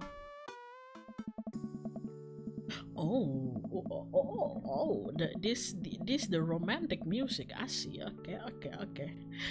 Eriakon, thank you for the super chat. Facts. I know. I always spit facts. No printer. Damien and I walk around the water's edge, chatting. Damien's cloak. He hates it when people call it cape. Damien's cloak flutters behind him in the breeze. This is gonna seem like a silly question, but why do gods wear black? You wanna know the real reason why I wear a lot of black? It's because if I spill anything, it's not gonna show. Okay? And sometimes I'm clumsy, and My job is a job that requires me to work a lot with my hands. Sounds wrong, but you get what I mean. So if I make a spill, if there's soil, paint, blood, it doesn't show, you know? As opposed to if I wore like a white coat and a white shirt. So there you go. Gothic subculture has always been associated with death, so it would make sense that the style surrounding it would be greatly influenced by mourning. Interestingly enough, though, was that in the Victorian era, Queen Victoria herself mourned the death of her late husband for 10 whole years, wearing black for the rest of her life. If that's not God, I don't know what is. I have another question. Go ahead. How are you so comfortable with death? You mentioned in the graveyard that it helps you appreciate your life or something? I've experienced several losses over the course of my life, and I truly believe the only manageable way to cope with it is to accept that death is simply a part of living. Yeah, I kind of agree. It's the single universal truth for every human who has ever lived. I am going to die, you are going to die, and life carries on without us. Doesn't that make you feel scared? Not at all. Without the advances of modern science, death was everywhere in the Victorian era, and yet funerals were major social functions. Victorians were obsessed with the mementos of their loved ones, even going so far as to take elaborately staged photographs of their dead relatives. The minutiae, my English word, of mourning was so complex that there were set of periods of grieving that were deemed acceptable based on who in your life had passed. Now, we don't have any of that. If you lose someone, you end up feeling lost yourself because we have no modern equivalent of those formalities. We need to allow ourselves time to grieve, to feel that loss fully, but not allow it to consume us. So no, I'm not afraid of death. I believe it is a waste to spend your life dreading the end of it.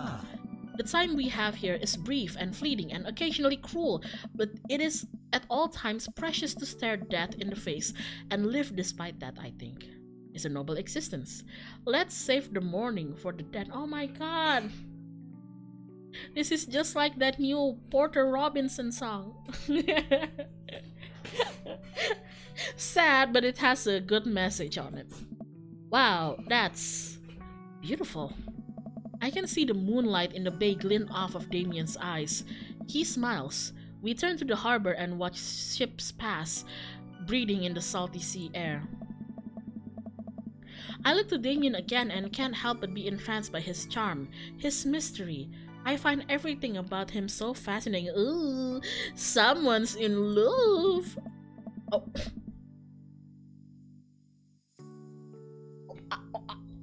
Bamba? Hold on, let me just sip my water here.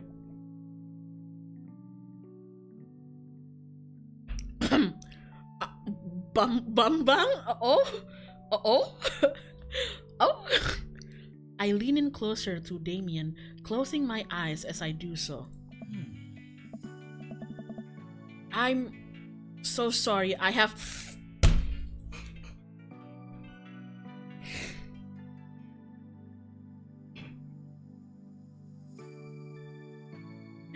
I got cucked by a phone call. I got blocked by a phone call. Damien steps away from me to answer his phone. Oh no, I hope it isn't Lucian again. After speaking in hushed tones for a few moments, Damien returns to me. Everything okay? What? There's an emergency. Lucian? No, thankfully, but I must take my leave. Oh, okay. Is there anything I can do to help? Dads do have to stick together, right? You know it. Then come. There isn't time to waste. What are we doing? After a short drive in silence, we arrive at a rundown building on the outskirts of town. Where are we? It's better if I just show you. What the... Is this a vet? I know that's an animal cage. That's an animal cage if I've ever seen one. Is this a vet? I push the surprisingly heavy door open and find myself in a dimly lit waiting room. A few rickety chair lined walls, and there doesn't seem to be anyone behind the front desk. There are a few paintings and pictures on the wall, but they're so nondescript I'm still unsure of what kind of place this even is. Wait here for a moment, I'll be right back. Damien walks off down a corridor, his boot heels echoing through the halls of this seemingly empty building. Distant howls echo from someplace I can't see, and there's a faint scratching sound like claws on tile.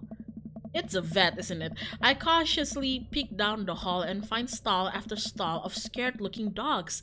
A few of them notice me and skitter up to the chain link fence, oh baby, sticking their noses through to sniff at the air. What have I gotten myself into? Oh god! Suddenly, the light shut off. I panic. Unsure of where I am or how I can get out, I stumble through the darkness, my breathing getting heavier and heavier. Damien? The lights finally turn back on. Oh! Oh, it's you! Are you the vet? Hey, sailor. Mary, what are you doing here? Come on. You aren't here for the fight club. I don't want to get punched in the face. Hey. Great, because this is an animal shelter. A what? Oh! We take care of stray animals and then people adopt the stray animals. Didn't you see the pets when you walked in? Oh, Sorry, I didn't really expect to see you volunteering at an animal shelter. Ugh. Wow.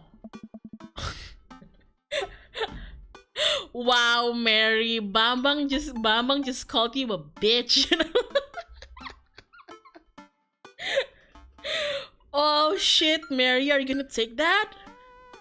Bambang, Ektidi's Bambang just called you a bitch. Oh my. Okay, kid, wait to put me in a box. Dames, you hear this baloney? Just one moment. Thunder cracks and the door bursts open. Appearing from the shadows, I see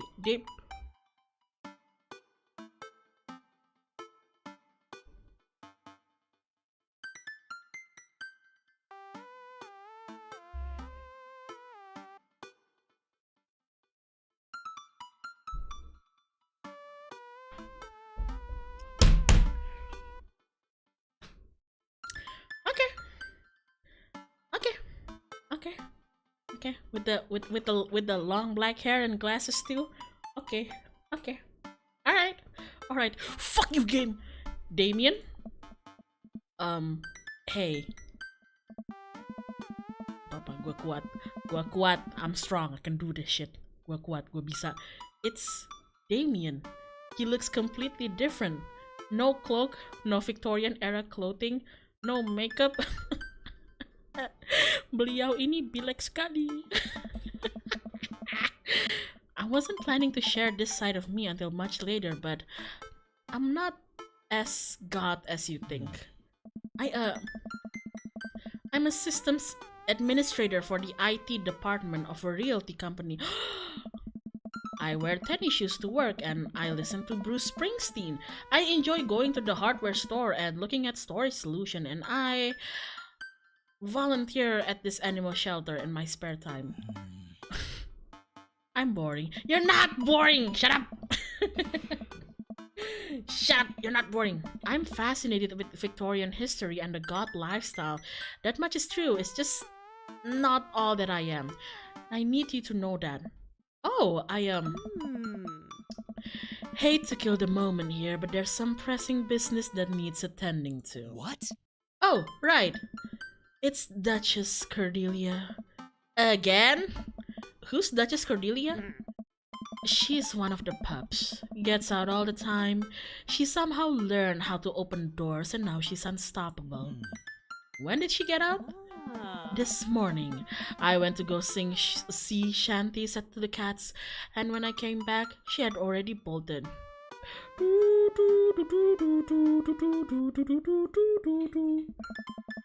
I have to stay here with the pets, so I need you two to go and find her. I know! A system admin and he volunteers at animal shelter? Bruh. Let me just pass out right now. Where could she be? She always ends up running off to the same places. Here, let me draw you a map. Mary starts scribbling on the back of a pet adoption form. She's very smart, ruthless even. You need to stay on your toes and get her back by sundown, or else she turns into a werewolf and starts eating people. What? You're a perfect little peach, Bambang. We just don't want her to be stuck outside when it's cold. Oh. I'll grab some treats and we can hit the road. Hit the road, Jack. Don't you come back. No more, no more, no more, no more. Where's my water? Oh, there it is. Damien and I look over to the map Mary created for us. What the fuck? Mary's map.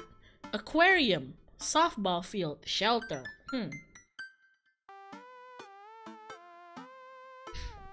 Coffee spoon. Wait. This is Dames. Dames is Damien. Mary's sick pet Joseph. Who's Smalls? Is Smalls Robert?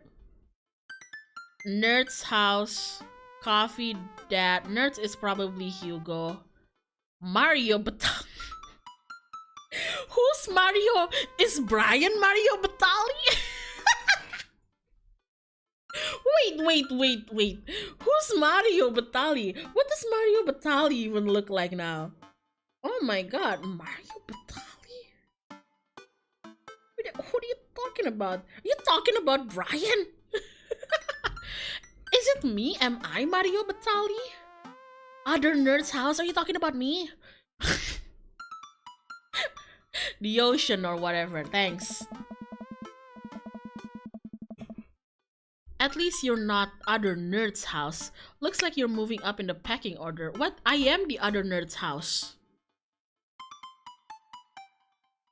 Oh, or am I the Nerd's house? I don't know. Congrats, kiddo. Where should we head first? Let's just go to the cul-de-sac, I guess. Damien and I exit the parking lot and start driving toward town. I look over to him. He seems concerned. Of course he's concerned. Shouldn't be too hard to find the Duchess, right? She's a pretty big pup. Mary wasn't kidding when she said that dog was smart. One time, she correctly guessed the winner of the Kentucky Derby. It was a really great year for bark. I don't know. What do you think our odds are, Bambang?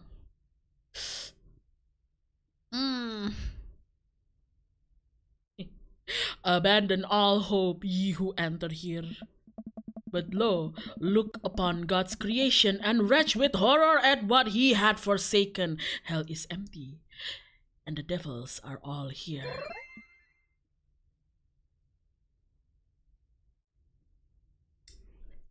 I just got the eggplant. Okay. Nice. I thought that would cheer you up. Let's just hope for the best. We got this. That's just Mario Batali! We drive through the cul-de-sac and everything seems to be pretty normal. Looks like Brian's doing some yard work. We pull into Brian's driveway and hop out. Okay.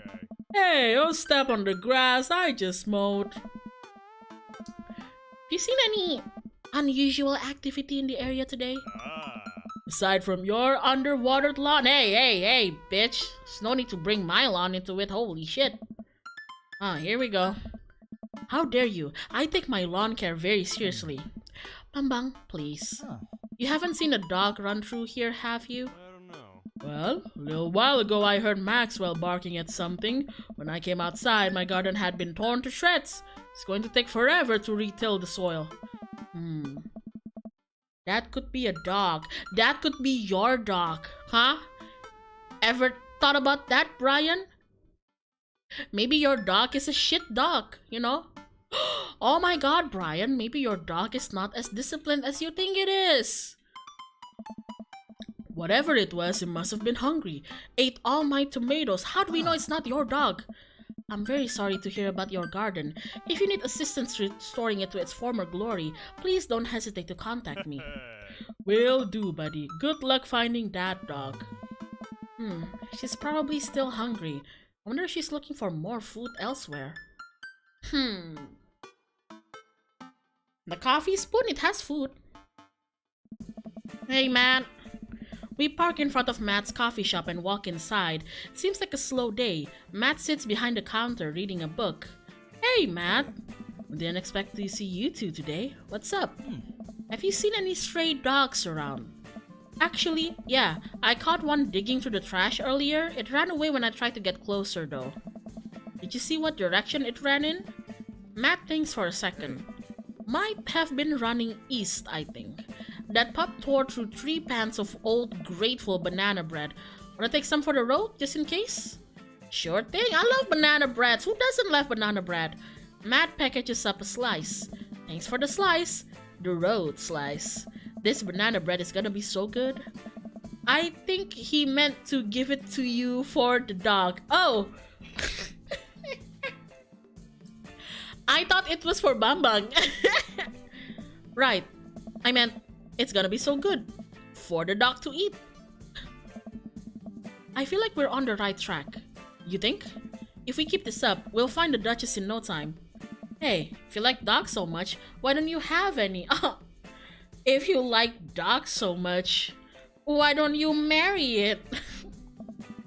Lucian is severely allergic. I wouldn't put him... right. There's still dogs in my life, so for that, I'm grateful. There's about to be one more dog in your life, buddy. Splendid attitude. Let us not waste any more time. Verily. Softball field? We drive to the softball field. It looks like Craig's team is practicing. I wonder if any of the kids saw something. River spots us and jogs over. Softball bat slung over his shoulder. Hey bros, what's up? Craig, you wouldn't have happened to see a dog around here, have you? One escaped from the animal shelter and we're trying to locate her. I don't think so. Maybe one of the girls saw something. Oh yeah, how about your girls? Girls! Craig's children? Oh, they're both cute! They're both cute! They both look... All of them just look like Craig. All of this... This is just like Joseph. You know how Joseph's kids... You know how all of them looks like Joseph? And I made a joke about like, damn, Joseph, your swimmers are pretty strong. It's the same stuff again. All of them just look like Craig. Hi, Lucian's dad. We have names. Girls, have you seen any dogs around? There was a big dog here earlier. She ran off a while ago. Oh, sorry. She ran off a while ago, though. I don't think she had an owner, but it really wanted to play. We tried to play fetch with her, but she just took the softball and ran. I think she ate it, actually. She was a lot of dog. Here, take another softball. Might come in handy later. Many thanks, Craig. That's not what little kids sound like, but that's my best effort at it, okay?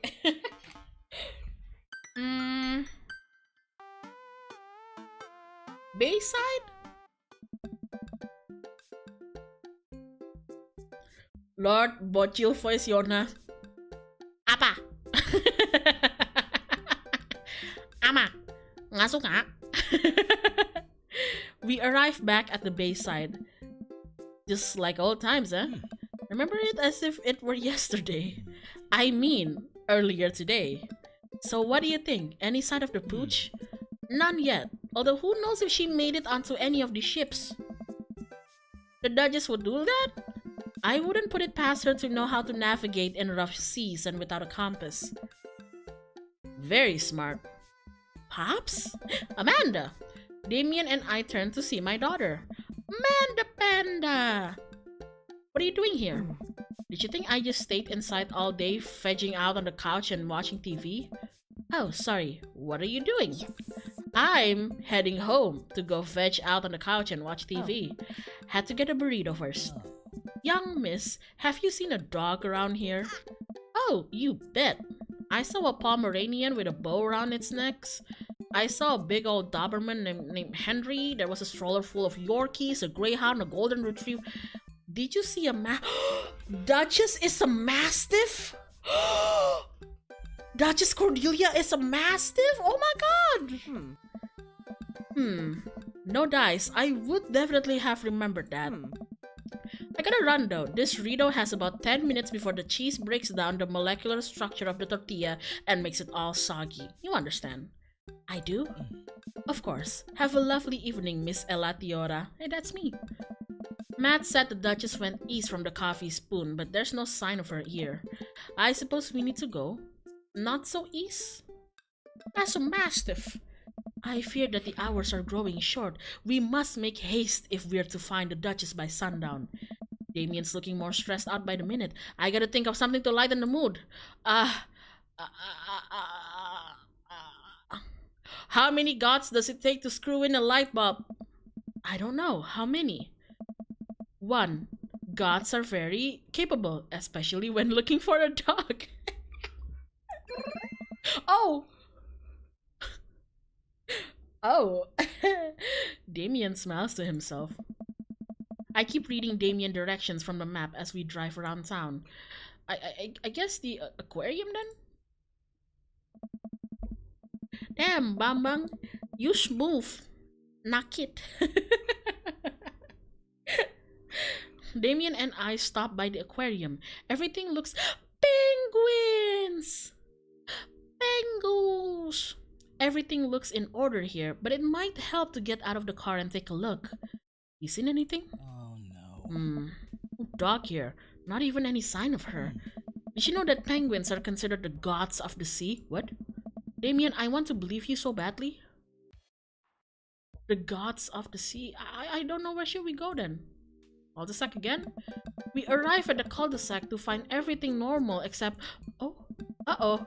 Hugo's front door is wide open. Uh-oh. She can open doors. Oh no. This is classic Duchess Cordelia, a telltale sign. We should approach with caution. Whatever goes down in there, got your back. We creep up onto the porch and step inside. Oh my god, Duchess Cordelia! Oh my god! Oh my god, Duchess Cordelia, she's so big! She's so big! He's so big, Buzz, come here, Buzz, come here, Buzz. Look, come here, baby, come here, baby. Look, are you seeing that? Seeing that? She's as big as you. Look, fellow big dog, as your friend. Oh my god, look at her. Just wanna give her a hug. There, sitting in the center of Hugo's living room like she owns the damn place, is one of the biggest dogs I've ever seen. Woof. Well, she hasn't broken anything in here. Yet. Wonderful. Now all we have to do is get this leash on her before she tries to escape again and get out of here before Hugo comes home. Easy peasy. Duchess, come here. The Duchess eyes Damien warily. As he approaches, he begins to growl. Hey, come on. She's on her guard. We'll need another plan. Give her the banana bread. Oh, he liked that. I reach into my pocket and pull out a slice of the grateful banana bread Matt gave me. Duchess sniffs the air and hones in on the bread. Come here, girl. You love some banana bread? Nice and easy. I've got some yummy homemade vegan and possibly gluten-free banana bread, if that's what you're into. Woofers! The Duchess cautiously approaches me and gives the bread a good sniff before gently taking it from my hand and dropping it on the ground, like dogs always do for some reason. She crawls up and starts munching on the bread. Success! Damien walks up behind the Duchess and attaches the leash to her collar. She immediately notices and starts whining. Oh, come on, it's time to go home now. It's time to go home now, Duchess. Damien gives a tug on the leash. She won't move. Duchess, what happened to our report? You and I used to be bosom buddies. I wouldn't use that word, but okay. She still doesn't move. She's huge. There's no way we could even try to lift her. Well, this is a weird situation to be in. I think we're literally trespassing in our friend's house with this large dog. What are you nerds doing? Oh god, it's Ernest! It's Hemingway! Ernest stands in the doorway with a plate of pizza rolls. Oh, pizza rolls. What flavor of pizza rolls? Pepperoni blast. Nice. The Duchess notices Ernest and starts pulling against the leash. Why is this dog in my house? It's along. The Duchess suddenly breaks free from Damien's grip and hurtles towards Ernest. Oh shit. It's the pizza rolls, isn't it? Ernest and the Duchess fall to the ground. Pizza rolls fly everywhere. This is bad. Ernest, are you okay? Is he okay? Ernest feeds the Duchess a pizza roll.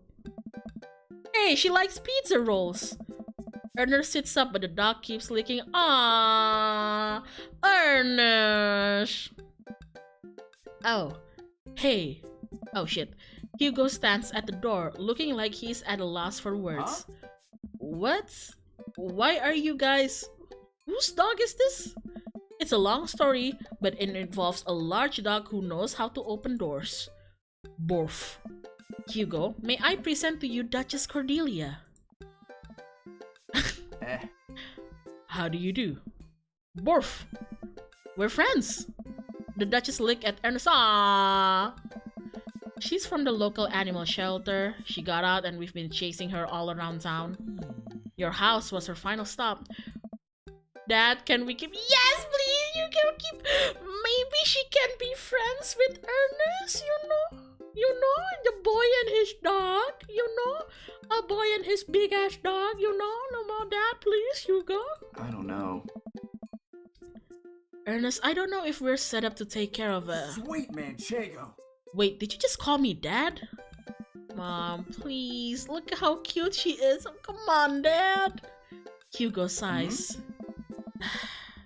We have been talking about adopting a dog for a while. Look, look, this is the universe telling you, okay? You don't even have to go to the shelter. She came to you, you know? You have to promise me you'll take care of her. Yeah, I'll give her all the pizza rolls her little heart desires. I suddenly remember what's on the back of this map and pull a pen out of my pocket. Got the forms. Oh yeah, it was an adoption form. Got the forms ready for you if you're interested. I'll even waive the adoption fee since, you know, we technically broke into your household. Well, alright. It's a deal. Oh! Hugo steps onto the porch with us and signs the form, while Ernest plays with the Duchess inside. Oh! He sure seems to be happy with his new... Oh, he's not edgy anymore! He's just like me, for real, for real. I was a miserable edgy brat until I got boss. He's just like me, for real, for real. Oh. I know, he called me Dad, can you believe it? Damien places a hand on Hugo's shoulder. I certainly can. I think this will be really good for Ernest. Should teach him some responsibilities. You should probably look into getting better locks on your doors, though. The Duchess is a wily one, but do right by her and she'll love you two forever. Thank you. We found her a home! And long story short, the Duchess now lives in a happy home and neither of us were charged for breaking and entering. So the cure of the edginess is getting a pupper? Yes. So all in all, I think it was a fine day's work. Nice work, you two. Bambang, you could be a valuable asset of our team of volunteers, you know. Ever feel like petting some puppies, hit me up. Mary, I always feel like petting puppies. Good to know. Well, I'll catch you fellas later. Mary starts to leave. And one last thing. Damien's been telling me about you. Glad he finally brought you around. Oh, Damien? Oh, yeah. Damien's my special boy. I love him. We go way back, and I got a vested interest in his health, success, and well-being. If you ever hurt him, Mary, you can fill in the blanks. Aw, it's actually, I'm scared, but like, it's kind of cute, you know. They're besties. They're besties. I go, yes, ma'am. Mary leaves me alone with Damien. So, about the whole God thing, I completely understand if you aren't interested in me anymore. What makes you think I wouldn't be interested in you anymore? You have a good job. You're a responsible father who's always concerned about the well-being of his children. Your house is amazing and well-nurtured and well taken care of. You dress like a vampire just because you feel like it. And you volunteer in animal shelters in your spare time. What's not to like about you, Damien? What? Am I missing something here? I'm not a cool god prince. I'm boring. I own 5 pairs of tennis shoes. I wear dumb glasses. Don't you care? So what? He looks so nervous. He's basically perfect. I know. Damien, do you really think I only like you because of all the god stuff? And that's all cool. But the best thing about you is how passionate you are about the things you love. History, art, Victorian fashion, dog storage solutions. It doesn't matter what it is, you care. And that's awesome. And also, the glasses are very cute. You don't think I'm boring? At all? Damien, I'm boring, okay? We're all boring. Exactly. If you're boring, then I don't know what that makes me. I spend too much time online shopping for flashlights. I get excited to mow my lawn on Saturdays. I get cranky about commercials being too loud. I've even been thinking about making my own peanut butter. Then maybe we can be boring together? Yes! Yes! It would never be boring if it was with you. Aww. Bambang, bisa aja sih lu. Oh, smooth beach. Ow. Damien suddenly closes the gap between us and pulls me into a hug. He buries his face in my shoulder. His hair smells like lavender and rosemary. I was so scared you wouldn't like me. Quite the opposite. Damien pulls away for a second and looks me in the eyes. Without the colored contacts, his eyes are so dark and soulful.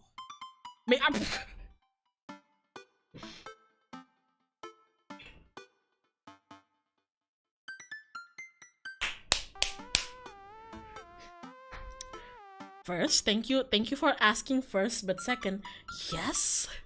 Oh, yes? Yes, hell yes. Oh my god.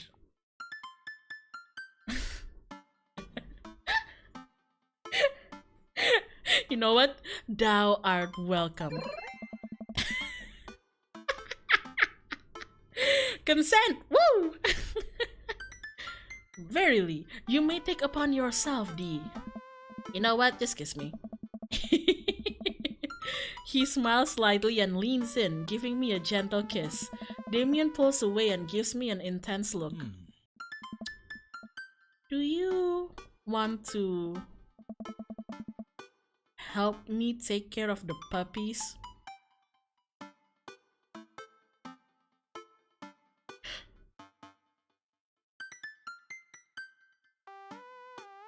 Like, seriously help take care of the puppies? I'm down for that too, but like, seriously help take care of the puppies or help take care of the puppies, you know? Damien? Yes? Okay. Caught me off guard with the like Damien shares an intense look. I was like, whoa. Damien and I arrive back at the cul-de-sac, our fingers intertwined. Like a proper gentleman, he walks me to my doorstep. Wait, what? I don't know! I don't know, Chad! I don't know! Thank you for understanding. Thank you for everything. I'm very happy I can be myself around you. Of course! I'm glad. But I have one request. What's that? Can we keep sending each other letters? Ah! Oh, this is melting my cold, icy heart. But of course! Damien kisses me one last time before turning around and heading home. I live next to him, man. Amanda runs back to the couch from the... Were you spying on your dad getting kissed by Damien, kiddo? And tries to look as nonchalant as possible. Hello, father. I was sitting here on the couch this entire time. Hi, Amanda. So, are you guys like starting a vampire coven together? Oh, plot twist. Mothman. Damien's actually Mothman. I didn't see it coming either. Genius. Well, whatever's happening, I'm really glad you two are happy. You deserve it, Dad. Oh, shucks. Yuck. Oh, shucks. I'm gonna head to bed. Catch you in the morning? Sure thing. I make my way to my room and fall into my bed with my heart full, excited for the days to come. So what happens now that we got 3 dates with Damien? I love Mothman, me too. Like BuzzFeed Unsolved's episode on Mothman. A romance between us. A Chemical romance? Yeah, I know it. That's a band? I love like BuzzFeed Unsolved's episode on Mothman is one of my favorites. I don't know why I keep coming back to it. It's so funny. As for sheesh. God damn. Oh my god. So what happens now? That's already 3 dates. What now? Phew, I think I have everything finally set up. Amanda should be here any minute now. I think that's her car in the driveway. Okay, gotta act natural. Is it her birthday? Be cool, Bambang, be cool. Amanda walks through the door with a suspicious look on her face. Hey, Dad. Off to a good start. Something fishy? Rats.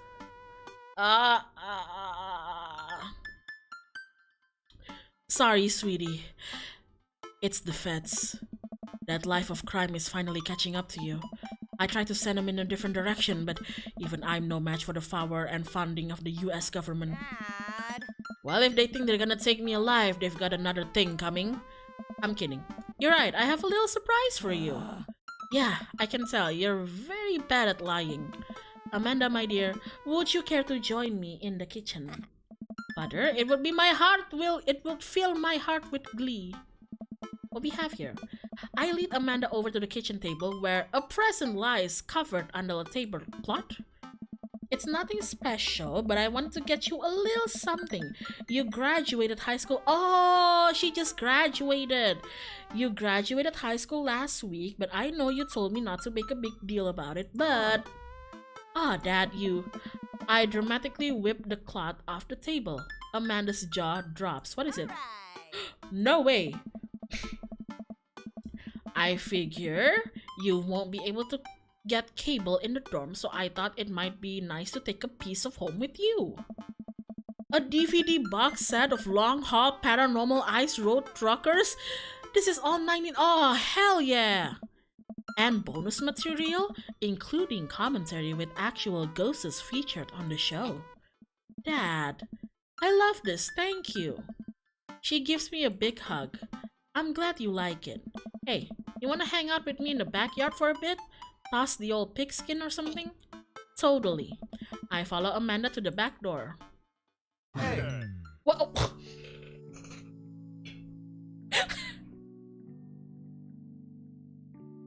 No! No! Amanda is the dad's! Run away, Amanda! We're surrounded! Amanda! What the fuck? You all just pop out of nowhere. What the fuck? All of these dads just pop out of nowhere. Holy shit.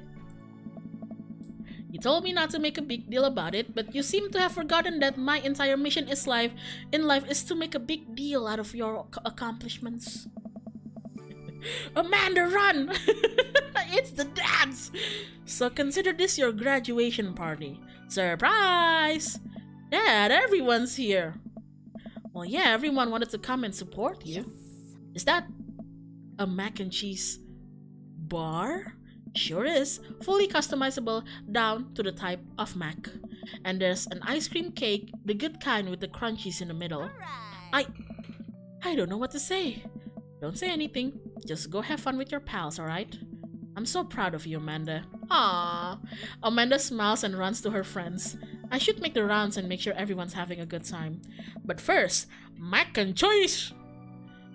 I love mac and cheese. It's my favorite comfort food. I walk over to Mary, who's having a lively conversation with Amanda. We have a really fluffy Samoyed right now. His name's Harold. Loves belly rubs. He always tries to lick your face if you get too close. Mrs. Christensen, thank you so much for telling me in great detail about every single dog currently at the animal shelter. Please, tell me about the Afghan with 3 legs again. Hey. Sure. Quadro, we call him. It's one of those ironic nicknames. You know, if you're really interested, I could probably steal one for you. Really? Nah, but I can get you in to meet all of them. You always could use extra pair of hands around the shelter. Hey. And if those extra hands also happen to steal a dog... Mary! I'm glad you two are able to bond over cute dogs. Really warms my heart that we're having a moment. Hey.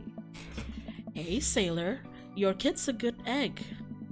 Where's your god prince? You two are usually attached at the hip these days.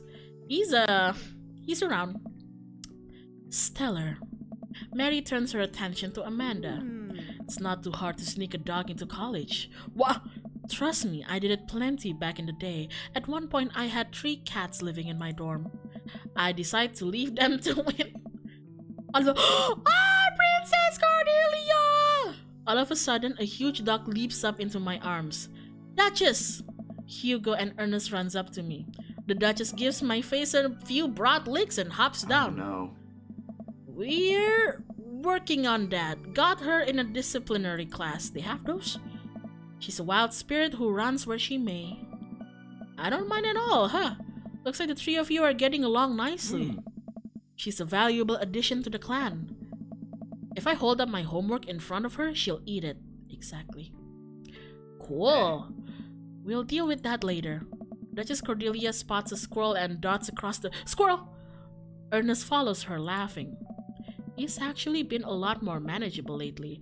I think taking care of a dog is good for him. Taking care of a dog is good for everybody, trust me. Thanks for breaking into my house, I guess. Anytime. Bang bang. Brian, you made it. I don't pass up on good mac. What do you think of the party? It's not bad. Not bad? Not bad? Just not bad? Yeah, it's not bad. Don't let him bait you. Don't let him bait you. Thank you for the lovely compliment. Oh, hey, Daisy. Daisy trots up. Hi, Amanda's dad. Hey, Brian's daughter. See how that feels? This is a really great party. Thanks so much for inviting us. You're very welcome, tiny child who knows how to pay a compliment. Brian and I lock eyes. This isn't over. Just called my party mid. This guy just called my party mid. I'm gonna top him. Moving on. Hey, bro! This is a real rager, taking our older age into consideration. I'm trying to be in bed at a reasonable hour tonight. Don't let me get too wild. Hey. Don't worry, dude. I'll keep an eye on your fruit punch intake. Hi, River. You know, I'm really glad we're bros again. Let's hit the gym sometime soon, huh? Sure thing, dude. Briar and Hazel. Oh, hey! Peek out behind Craig. It's the twins, I think. Hi, little ones. Hello. Hiya. Thank you for all that ice cream cake. Wait, girls, how much of that did you eat? Briar ate 4 pieces. Ask any witness. No, I didn't. Hazel ate 4 pieces and wants to pin it on me because we look alike. I have your face. Nobody will ever believe you. Oh boy. I'll let you guys figure this out. That was not the response I was expecting. I don't like being challenged. Good seeing you, Craig. Let's hang out soon, yeah? Hey. Totally. Tell Amanda congrats for us. Joseph, did you bring your kids? Looks like you've settled into this neighborhood quite nicely. Yep, couldn't ask for a better cul-de-sac. Well, I'm glad. Hopefully, we'll see you at more church events. We've got a big schedule planned for the rest of the year. Sure thing, Joseph. And maybe if you aren't doing anything later, we could hang out sometime. Sure, Joseph, that'd be great. Up, see you later. Hugo comes up to me with a plate of mac and cheese. Hey. The perfect cheddar to mac ratio. Beautiful work, Bambang. Thank you. Thanks, Hugo. You know, I'm really pleased to see Amanda going to her dream school. I'm glad she turned in around for finals. Me too. That scholarship. She got the scholarship? That scholarship money will really help. She got the scholarship! Amanda walks by and pretends to not see Hugo. Amanda, come say hi to your old teacher. Hey!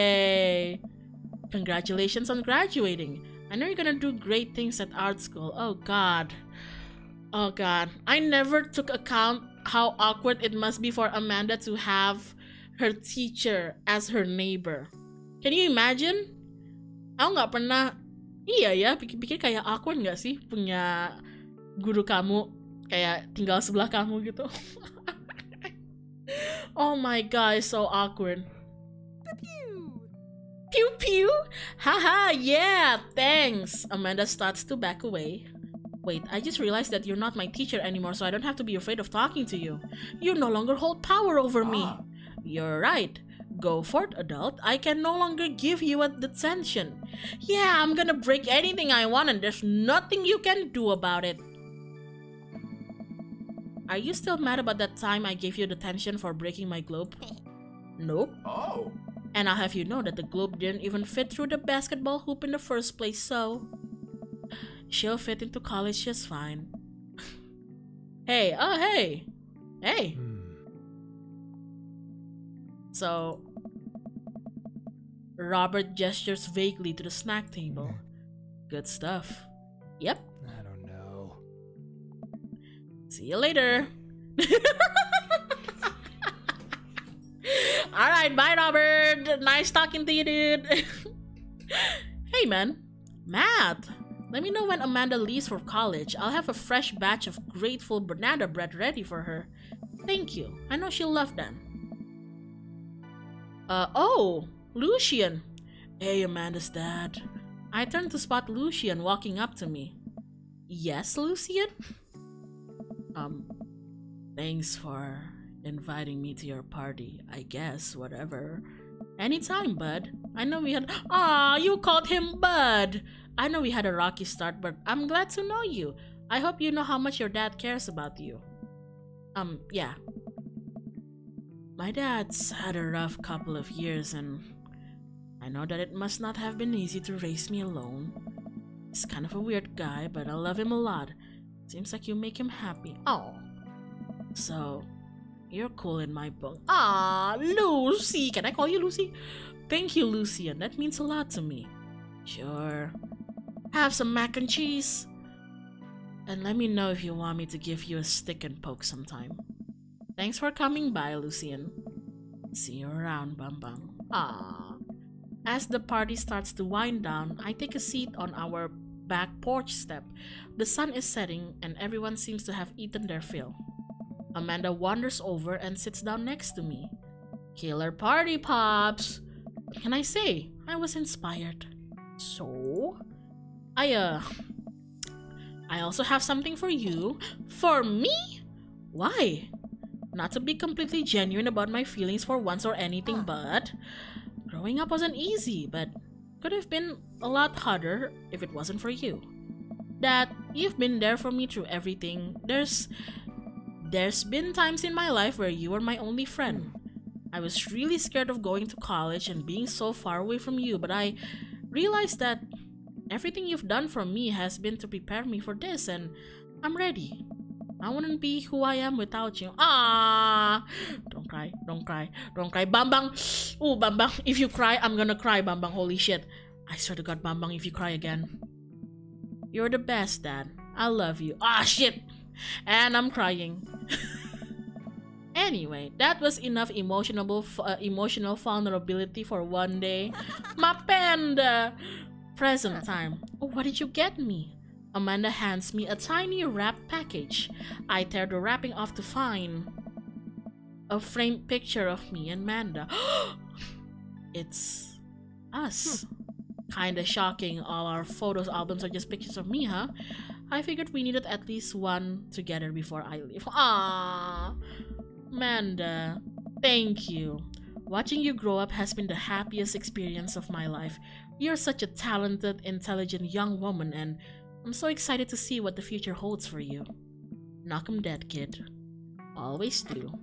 Amanda and I share a hug. It's the only beginning, Pops. Plenty more memories for us down the road. Ah, memories to make and stuff to break, right? Oh, and I'm gonna break so much stuff, intentionally and unintentionally. You're probably gonna have to pay for most of it. It would be my honor. Amanda hops up. Looks like someone's been waiting to talk to you. Is it Damien? I glance over to the back of the yard where Damien is sitting on a bench beneath our cherry blossom tree. We have a cherry blossom tree? If you have a cherry blossom tree in your house, do you really need any other dating spot? That is just like perfect. I'll leave you to it. Me and the Emmas are gonna get... The Emmas? Did you make up with them? Are you guys friends again now? Pew. Love you, Pops. Pew pew to you too, kid. Are you friends with Emmas again now? You know what? Good for you. Amanda runs off to join her friends. See what I mean? See what I mean? If you have this in your backyard, why would you want to take your partner out on a date anywhere else? It's perfect. I take a seat next to Damien as the last guests make their way out of the party. Did you know that in the Victorian era they would call benches city boys? What? Really? I'm kidding, Bambang. I will gladly join you in my city boys, Damien. But what if? It's good to see you in your CVs again. Thank you. I had a revelation the other day, Bambang, and I think it was largely due to your continued influence upon me. There was a version of myself that might have been embarrassed to show you my true form. Your true self. We are living our life. My information technology form. I love your information technology form, Damien. But what you said about me, about how my passion was what made you truly admired, that emboldened me to feel like myself regardless of how I choose to dress and act. Instead of separate entities, they are simply different facets of myself, a three-dimensional human being with his own thoughts, wants, and needs. I love dressing the way I do, but feeling constricted by what I thought was my own personal brand made me lose sight of what I did this in the first place, to make myself happy. I place my hand on Damien's and feel a light squeeze. Looking up, I'm greeted by Damien's warm smile. I'm trying to be more comfortable with who I am rather than dwelling on who I could be to other people. I can't stop smiling. I'm so proud of him. Me too, Bambang. Damien, I'm so happy you've realized that you can be a dog-loving god. Me too, Bambang. Me too. I feel myself inching closer and closer. Oh, kids, look away! The dads are gonna kiss. Look away, kids. Kids, up. Look away, children, look away. I go to brush a lock of hair out of his face and am shocked at how soft it is. Oh. How is your hair so soft? Dog shampoo. Wait, really? I keep running my hands through his hair as he leans closer to me, placing a hand on the side of my face. He strokes my cheek with his thumb. Oh shit. Huh. You know, public displays of affection were considered scandalous in the Victorian era. Damien pulls me in for a kiss, but I think I can make an exception for you. Hey! Hey!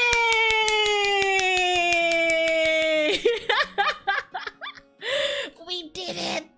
We did it! I kissed the goddad! Wait, me? No, I mean Bambang. I made Bambang kiss the goddad! Oh my goodness. Oh wait. Okay, let's just go pass through this. Hey! Now the question is, should I try Robert?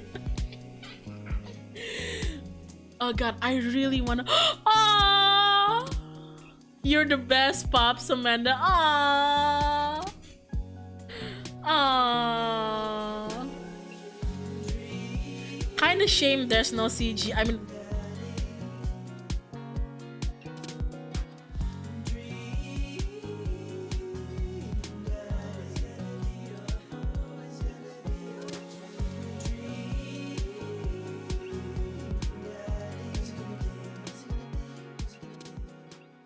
speaking of CGs. Graveyard and chill, I know, right? Wait, are you saying there's CGs for all the dads once you romance them?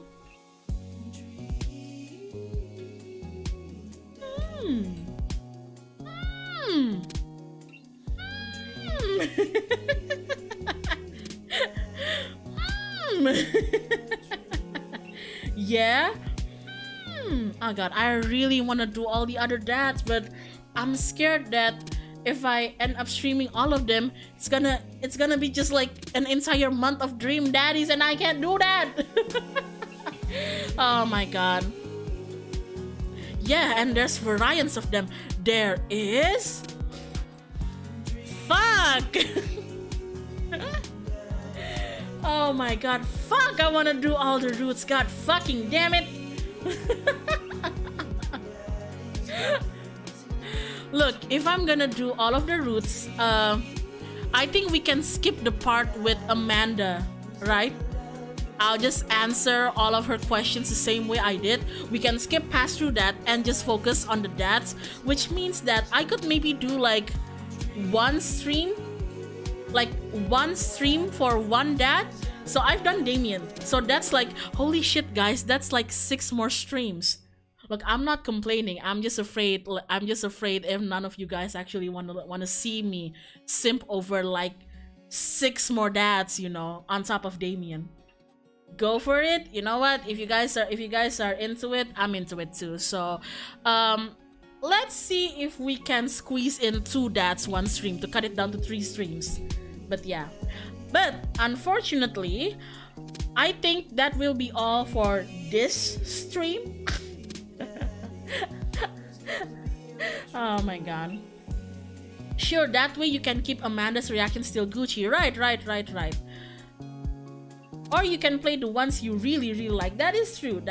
I'm definitely gonna prioritize like Robert after this, and maybe after that, maybe either